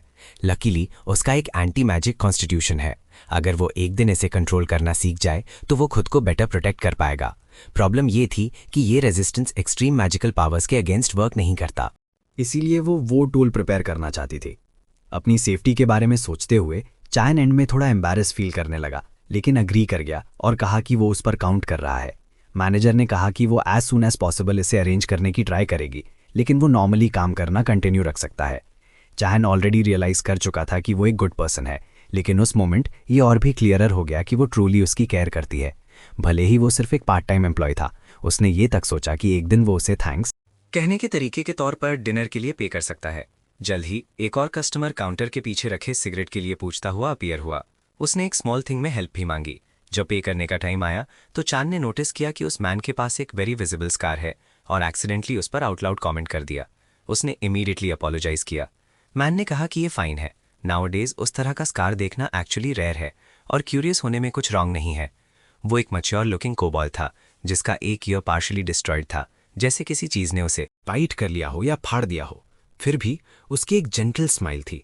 कोबाल्ट ने पूछा कि क्या वो कुछ देर के लिए वहां रेस्ट कर सकता है। चैन ने रिप्लाई किया कि ऑफ कोर्स वो कर सकता है और सोचा कि वो इस तरह अपीयर होने वाला पहला ट्रूली काइंड कस्टमर था। कोबाल्ट साइड में हट गया और अपना फोन यूज करने लगा। चैन ने इमेजिन किया कि वो प्रॉबेबली कोई बिजी पर्सन होगा जो रात के उस आवर में इस तरह वेल ड्रेस्ड है। शायद वो किसी ऑफिस में काम करता हो। ये बस एक गेस था, इसीलिए चैन ने पूछा कि क्या वो स्टॉक मार्केट चेक कर रहा है। मैन ने रिप्लाई किया कि वो नहीं कर रहा, कि उस मोमेंट वो वर्क कर रहा है। उसने कहा कि वो एक राइड सर्विस के लिए ड्राइव करता है, लेकिन एक मोर रिफाइंड काइंड की, प्रैक्टिकली एक शोफर। उस आर स्ट्रीट्स कंप्लीटली कंजेस्टेड फू। चैन को ये कंसर्निंग लगा, लेकिन उसने कोबाल्ट को देखा और सोचा कि वो बहुत ज्यादा काम लग रहा है। ऐप को ऐसे ही यूज कर रहा है जैसे कुछ हुआ ही ना हो। स्टोर भी स्ट्रेंजली पीसफुल था। कोई न्यू कस्टमर्स नहीं आ रहे थे। पहली बार वो अपने वर्किंग आवर्स एंजॉय करना स्टार्ट कर रहा था। सडनली कोबाल्ट ने अप्रोच किया, अपने फोन पर मैप शो किया और पूछा कि क्या चांद जानता है वो कौन सा प्लेस है। चांद ने रिप्लाई किया कि वो एरिया को वेरी वेल नहीं जानता, क्योंकि उसने थोड़े टाइम पहले ही वहां काम करना स्टार्ट किया है। कोबाल्ट ने एनीवे उसे थैंक्स कहा और कमेंट किया कि वो भी उस एरिया से वेरी फेमिलियर नहीं है। फिर उसने पूछा कि चांद का एक्सपीरियंस अब तक कैसा रहा है। चांद ने कहा कि ये गुड रहा है, कम से कम प्रीवियस डे तक, जब एक मिनोटॉर ने स्टोर का ग्लास डोर डिस्ट्रॉय कर दिया था। कोबाल्ट ने मेंशन किया कि जब उसने इम्प्रोवाइज डोर देखा था तो उसे स्ट्रेंज लगा था और अब समझ गया कि क्या हैपन हुआ था। उसी मोमेंट एक एक्सट्रीमली लाउड नॉइज स्ट्रीट में गूंजी। ये किसी एक्सीडेंट जैसा साउंड कर रहा था। ये एक क्रैश था जिसमें कार्स के साथ एक कोबाल्ट और 2 ऑक्स इन्वॉल्व थे। वो दोनों ऑक्स आर्ग्यू कर रहे थे और एक दूसरे को इंसल्ट कर रहे थे, ये पूछते हुए कि क्या दूसरे ने ड्राइविंग लाइसेंस बाय भी किया है। Meanwhile involve cobalt completely terrified लग रहा था। चैन और उसके बिसाइड खड़े कोबाल्ट को मिलाकर सेवरल लोग देखने के लिए रुक गए। चैन ने सोचा कि वो फाइट शुड बी से ज्यादा सीरियस हो सकती है। वो दोनों ऑक्स प्लेल रेडी ग्राउंड पर ब्लो स्ट्रेट कर रहे थे। एक ने आर्म लॉक और फिर लेग लॉक अप्लाई किया। कुछ लोग पास से गुजरे और कमेंट किया कि ये यूजुअल ऑक्स हैं, जैसे कि ये कंप्लीटली नॉर्मल हो। चैन ने वंडर किया कि क्या उस तरह की चीज़ वहाँ कॉमन थी। ये ट्रूली एक वेरी डिफरेंट वर्ल्ड था। उसके बिसाइड खड़े कोबाल्ट ने पूछा कि क्या ये स्टोर के लिए बैड नहीं है, क्योंकि ये कस्टमर्स को स्कैर करके भगा सकता है। चैन ने रिप्लाई किया कि हाँ है, लेकिन वो कुछ खास कर नहीं सकता। फाइट कंटिन्यू रही और उसने सिचुएशन को सिर्फ वर्स ही बनाया। तब कोबाल्ट ने उन दोनों ऑक्स की तरफ वॉक करना स्टार्ट किया। उसने उनसे स्टॉप होने को कहा, ये कहते हुए कि 2 ऑक्स को इतना एनर्जेटिक देखना गुड है, लेकिन उस मीनिंगलेस फाइट को एंड करने का टाइम ऑलरेडी हो गया है। ऑक्स ने उसे देखा और पूछा कि वो ओल्ड वुल्फ वहां क्या कर रहा है। उसे इंटरफेयर करने से स्टॉप होने को कहा। उसी मोमेंट कोबाल्ट ने अपनी फिस्ट में स्ट्रेंथ फोकस की और एक ऑक पर सिंगल पंच थ्रो किया। इंपैक्ट इतना स्ट्रांग था कि वो ऑक इमीडिएटली अनकॉन्शियस होकर गिर पड़ा। आसपास के लोग ऑलरेडी अपने फोन्स पर सब कुछ रिकॉर्ड कर रहे थे और सीन से कंप्लीटली शॉक्ड थे। दूसरे ऑक ने इंडिग्नेंटली अपने फॉलन कंपेनियन को देखा और क्वेश्चन किया कि वो सिर्फ एक पंच से पास आउट कैसे हो सकता है। ठीक उसके बाद उसने वुल्फ पर चार्ज किया, लेकिन वेयरवुल्फ ने लास्ट सेकंड में इजीली डॉज किया, अपनी बॉडी को स्पिन किया और स्ट्रेट ऑक की नेक पर एक किक डिलीवर की, जो भी ग्राउंड पर गिर पड़ा। वेयरवुल्फ ने कहा कि चीज़ें इस तरह से बेटर हैं और उस कोबाल्ट को कॉल किया जो एक्सीडेंट में इन्वॉल्व था। स्टिल शेकन, उसने कहा कि अब वो पुलिस और इंश्योरेंस कंपनी को कॉल कर सकता है। कॉबॉल्ट ने हेल्प के लिए उसे बहुत थैंक्स कहा। जब वेयरवॉल्फ स्टोर के नियर रिटर्न हुआ तो चैन ने पूछा कि शोफर बनने से पहले वो क्या किया करता था और साथ ही उसकी स्पीशीज क्या है। मैन ने एक्सप्लेन किया कि वो एक वेयरवॉल्फ है, लेकिन इसे नोटिस करना हार्ड है क्योंकि ये फुल मून नाइट नहीं है। उसने कहा कि शोफर बनने से पहले उसने बहुत सी डिफरेंट थिंग्स में वर्क किया था और अब वो प्रैक्टिकली रिटायर्ड है। चैन ने सोचा कि वो गाय सच में वेरी कूल है, स्कार्स, पोस्चर और उसके फाइट करने के तरीके को देखते हुए। ये क्लियर था कि वो कोई ऑर्डिनरी पर्सन नहीं था। जाने से पहले वेयरवुल्फ ने चान को स्टोर के इनसाइड रेस्ट करने देने के लिए थैंक्स कहा। उसके लीव करने से पहले चान ने पूछा कि क्या उसके पास बिजनेस कार्ड है। उसने एक्सप्लेन किया कि वहाँ बहुत से ड्रंक कस्टमर्स शो अप होते हैं और उसकी सर्विस यूजफुल हो सकती है। इसके अलावा जब भी उसे शोफर की नीड होगी तो वो भी उसे कॉल कर सकता है। वेयरवुल्फ फ्लैटर्ड फील करने लगा और उसने कार्ड उसे हैंड ओवर कर दिया। स्टोर में एक कामा मोमेंट के बाद चान ने केयरफुली कार्ड को एग्जामिन किया। ये कंप्लीटली नॉर्मल लग रहा था, बिना किसी स्ट्रेंज मैजिक के, जैसे वो दूसरा वैम्पायर था। उसने सोचा कि वेयरवुल्फ ट्रूली किसी स्कैमर जैसा नहीं लग रहा था, बल्कि एक ट्रस्टवर्दी गाय लग रहा था। जल्द ही क्रॉक्स पहने एक और कस्टमर एंटर हुआ। उसके बिसाइड एक स्मॉल डॉग भी आया। जब उसने ये देखा तो चैन ने एक्सप्लेन किया कि स्टोर के इनसाइड एनिमल्स लाना अलाउड नहीं है। मैन, जो एक ह्यूमनॉइड पफर फिश था, उसने कहा कि उसका लिटिल बेबी कभी कोई मेस नहीं करेगा और ये सिर्फ एक मोमेंट के लिए होगा। उसने अश्योर किया कि डॉग बार्क नहीं करता और क्वाइट रहता है और जो उसे नीड है वो बाय करने के बाद वो लीव कर जाएगा। समवट रिलक्टेंट चैन अग्री कर गया, लेकिन क्लियर कर दिया कि ये सिर्फ शॉर्ट टाइम के लिए होगा। जब पफर फिश प्रोडक्ट्स देख रहा था, चैन को मैनेजर का एक मैसेज रिसीव हुआ जिसमें वो उस इक्विपमेंट के बारे में पूछ रही थी जो वो उसके लिए प्रिपेयर कर रही थी और क्या कुछ स्पेसिफिक है जो वो चाहता है। चैन ने एक मोमेंट के लिए सोचा और रिप्लाई किया कि वो क्लीनिंग के लिए एक जायंट फ्लोर स्क्वीजी चाहता है। मैनेजर थोड़ी सरप्राइज्ड हुई, लेकिन कहा कि ये फाइन है। उसने पूछा कि क्या कुछ और है। चैन आंसर दिया कि वो डिसाइड कर सकती है, वो जो भी प्रिपेयर करेगी वो उसके लिए ग्रेटफुल होगा। उसी मोमेंट वो पफरफिश बियर्स के साथ रजिस्टर पर आया और सिगरेट्स भी मांगी। जब चान ने कार्ड रन किया तो परचेज डिक्लाइन हो गई क्योंकि लिमिट एक्सीड हो चुकी थी। पफरफिश ने कंप्लेन की कि ये बैड है और कहा कि उसके पास कोई दूसरा कार्ड नहीं है। चान ने एक्सप्लेन किया कि वो बैंक ट्रांसफर कर सकता है, लेकिन पफरफिश ने रिप्लाई किया कि वो अपना फोन भी नहीं लाया है। फ्यू ऑप्शंस के साथ पफरफिश ने कहा कि उसे अपने लिटिल बेबी को यहीं छोड़कर कार्ड लेने होम जाना होगा। उसने चांद से मीन टाइम में उसका गुड केयर करने को कहा। चांद सिचुएशन से कंप्लीटली कंफ्यूज था। पफरफिश ने उसे अश्योर किया कि डॉग बाइट नहीं करता और वेल बिहेव्ड है और वो क्विकली वापस आ जाएगा। स्टिल स्टंड, चांद ने उसे सून वापस आने को कहा। वो आदमी बिना किसी रश के कामली चला गया। चांद डिसबिलीव में घूरता रहा, ये सोचते हुए कि उस गाय ने सच में अपना ओन डॉग एक स्ट्रेंजर के पास छोड़ दिया। उसने लिटिल डॉग को देखा और उसे पेट करना बिगिन किया, कमेंट करते हुए कि ऐसे ओनर के साथ उसकी लाइफ डिफिकल्ट होगी। उसने कहा कि अगर वो टॉक कर सकता तो प्रॉबेबली बहुत कंप्लेन करता। चैन के सरप्राइज के लिए डॉग ने रिप्लाई किया कि एक्चुअली उसके पास कहने के लिए कुछ है। उसने कमेंट किया कि वो श्योर नहीं है कि आउट लाउड बोलना अप्रोप्रिएट होगा या नहीं। चैन शॉक्ड रह गया और बैकवर्ड गिर पड़ा जब उसे रियलाइज हुआ कि डॉग बोला है। एनिमल ने पूछा कि क्या उससे बात करना ऑलराइट है। स्टिल स्टंड, चैन ने पूछा कि क्या वो सच में स्पीक कर सकता है और डॉग ने रिप्लाई किया कि हाँ वो कर सकता है, ये पूछते हुए कि क्या इसमें कोई प्रॉब्लम है। चैन ने क्वेश्चन किया कि वो अपने ओनर के सामने क्यों नहीं बोला, चूंकि वो सिचुएशन को अवॉइड कर सकता था। डॉग ने एक्सप्लेन किया कि वो नॉर्मली टॉक नहीं करता, स्पेशली अपने ओनर के नियर, क्योंकि वो आदमी उसकी वॉइस को टू हाई पिच्ड होने की वजह से हेट करता है। उसने कहा कि ओनर ने ऑलरेडी उसे थ्रेटन किया है कि अगर वो दोबारा बोला तो सर्जरी के थ्रू उसके वोकल कॉर्ड्स रिमूव करवा देगा। चैन इंडिग्नेंट फील करने लगा, ये सोचते हुए कि ओनर ट्रूली ऑफुल था। फिर उसने डॉग का नेम और एज पूछी। पेट्स रिसीव करते हुए उसने खुद को पपी इंट्रोड्यूस किया और कहा कि वो 2 इयर्स ओल्ड है। चैन ने कमेंट किया कि सिर्फ 2 इयर्स के हिसाब से वो बहुत मैच्योर लग रहा है। पपी ने एक्सप्लेन किया कि उसकी ब्रीड वेरी क्विकली मैच्योर होती है और डॉग ईयर्स में उसे ऑलरेडी अडल्ट कंसिडर किया जाता है। चैन ने कहा कि वो डॉग्स के बारे में ज़्यादा नहीं समझता, लेकिन वो क्यूरियस है और पूछा कि क्या पपी कभी किसी ऐसे डॉग से मिला है जो उसकी तरह टॉक कर सकता हो। पपी ने रिप्लाई किया कि नहीं। उसने एक्सप्लेन किया कि दूसरे डॉग्स सिर्फ अपने ओनर्स पे बाग करते हैं और हैप्पी लगते हैं, लेकिन उसने कभी कोई ऐसा नहीं फाइंड किया जो उसकी तरह कन्वर्स करता हो। उसने ये भी वंडर किया कि शायद दूसरे भी टॉक कर सकते हों, लेकिन उसकी तरह ही अपने वोकल कॉर्ड्स लूज करने से अफ्रेड हों और इसलिए साइलेंट रहते हों। फिर पपी ने पूछा कि क्या वो वियर्ड है। चैन ने रिप्लाई किया कि वो श्योर नहीं है, क्योंकि वो ट्रूली डॉग्स के बारे में मच नहीं जानता, लेकिन उसने कहा कि लोग नॉर्मली डॉग्स को अडोर करते हैं। उसने मेंशन किया कि ऐसे भी लोग हैं जो अपने डॉग्स को एयरप्लेन ट्रिप्स पर भी ले जाते हैं। पपी ने कहा कि वो सच में एक दिन ऐसा कुछ करना लाइक करेगा। चैन ने तब पूछा कि क्या इस तरह का ट्रीटमेंट ऑफन होता है, क्योंकि उसका ओनर उसे किसी ऑब्जेक्ट की तरह ट्रीट करता लग रहा था। पपी ने कहा कि वो इस बारे में ज़्यादा टॉक करना लाइक नहीं करता, क्योंकि इसके बारे में जस्ट सोचने से ही वो टायर्ड हो जाता है।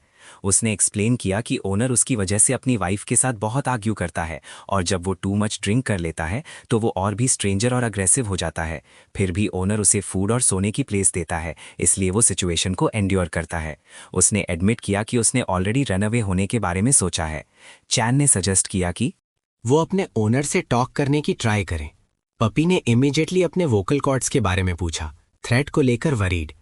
चैन ने एक्सप्लेन किया कि ओनर ने ऐसा इसलिए कहा था क्योंकि उसे नहीं पता कि पपी एक्चुअली में स्पीक कर सकता है। उसने ये भी कमेंट किया कि ऑनेस्ट होने के लिए उसके ओनर का टेम्पर टेरेबल लग रहा था। फिर भी रनअवे होने से सब कुछ मच हार्डर हो सकता है, क्योंकि एक स्ट्रे डॉग की लाइफ एक्सट्रीमली कॉम्प्लिकेटेड होती है। बेस्ट बात यही होगा कि बात करने की ट्राई की जाए और सिचुएशन को इम्प्रूव किया जाए। पपी ने सोचा कि ये सेंस बनाता है और कहा कि वो ट्राई कर सकता है। चैन ने कमेंट किया कि ओनर ने कहा था कि वो 10 मिनट्स में बैक होगा, लेकिन quite a lot of time already pass हो चुका था। पपी ने रिप्लाई किया कि उसने पहले भी आवर्स तक ऐसे वेट किया है। चैन ने रियलाइज किया कि उस मैन की वजह से वो ऑलरेडी बहुत कुछ गो थ्रू कर चुका है। सब्जेक्ट एंड करने से पहले पपी ने कहा कि वो एक चीज़ और आस्क करना चाहता है। उसने पूछा कि न्यूट्रिंग क्या होती है। चैन एक मोमेंट के लिए कंप्लीटली फ्रीज हो गया। पपी ने एक्सप्लेन किया कि उसने अपने ओनर को अपनी वाइफ के साथ इस बारे में बात करते सुना था और समझना चाहता था कि इसका क्या मीनिंग है और उसे इससे क्यों गो थ्रू होना पड़ेगा। चैन ने एक डीप ब्रेथ ली, स्टैंड अप हुआ, एक पेपर शीट और पेन लिया, उन्हें काउंटर पर रखा और कहा कि वो ड्राइंग्स के साथ एक्सप्लेन करेगा। उसने पपी को काम रहने को कहा जबकि वो एक्सप्लेनेशन ऑर्गेनाइज कर रहा था। ये एक्सप्लेन किया गया है कि इस जनरेशन में जहां कई लोगों के घर में पेट्स होते हैं, न्यूट्रिंग सर्जरी ओनर्स के लिए समथिंग वेरी इंपॉर्टेंट बन गई है। न्यूट्रिंग कैंसर और ट्यूमर्स को प्रिवेंट करने में हेल्प करती है और फीमेल्स के केस में ये ब्रेस्ट और ओवेरियन कैंसर का रिस्क भी रिड्यूस करती है। इस वजह से कई ओनर्स चूज करते हैं कि ये प्रोसीजर किया जाए ताकि उनके पेट्स लॉन्गर टाइम तक हेल्दी रह सकें, लेकिन इसका मीनिंग ये नहीं है कि हर पेट को नेसेसरीली इस सर्जरी से गो थ्रू होना ही पड़े।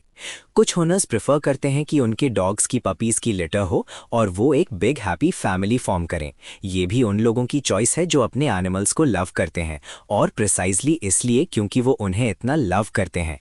कई ओनर्स न्यूट्रिंग या अपने डॉग के लिए पार्टनर फाइंड करने के बीच अनडिसाइडेड फील करते हैं। प्रॉब्लम यह है कि चैन इमेजिन करना स्टार्ट करता है कि अगर किसी डॉग को पता हो कि न्यूट्रिंग क्या है और वो ओपिनियन दे सके तो क्या होगा। इस केस में डॉग ये वेरी क्लियर कर देता है कि वो इससे गो थ्रू नहीं होना चाहता। वो कहता है कि अपनी लिटिल बॉल्स लूज करने से बेटर है कि वो डाई हो जाए, और वंडर करने लगता है कि उसने ऐसा क्या किया है कि वो ये डिजर्व करता है। वो सोचता है कि क्या उसने दूसरे डॉग्स का फूड स्टील किया है या अपने ओनर के बेड पर बिजनेस किया है, लेकिन सून रियलाइज करता है कि ये पनिशमेंट के बारे में नहीं है। पपी ये सब सुनने के बाद और भी ज़्यादा स्कैर्ड हो जाता है। वो कहता है कि वो कभी किसी को अपनी लिटिल बॉल्स नहीं लेने देगा और पूछता है कि क्या चैन ऐसी सर्जरी एक्सेप्ट करता है। अगर वो उसकी प्लेस पर होता। चैन एडमिट करता है कि वो नहीं करता और रियलाइज करता है कि पपी का पॉइंट ऑफ व्यू सेंस बनाता है। पपी के लिए कोई भी ऐसी चीज से गो थ्रू नहीं होना चाहेगा, क्योंकि ये समथिंग टेरेबल है। वो वंडर करने लगता है कि क्या ये उसका फेट होगा, बिना कभी किसी पार्टनर से मिले या फैमिली फॉर्म किए। उसके लिए ड्रीम बहुत टू क्विकली एंड हो गया। चैन रियलाइज करता है कि शायद उसे इतने डिटेल में एक्सप्लेन नहीं करना चाहिए था कि न्यूटरिंग क्या है, चूंकि पपी डेस्परेट हो गया। इसलिए वो उसे काम डाउन करने की ट्राई करता है और पपी कहता है कि वो ऑलरेडी मोर रिलैक्स्ड है और अपने पैनिक के लिए अपोलोजाइज भी करता है। फिर भी उसे ये सब वेरी फ्राइटनिंग लगता है।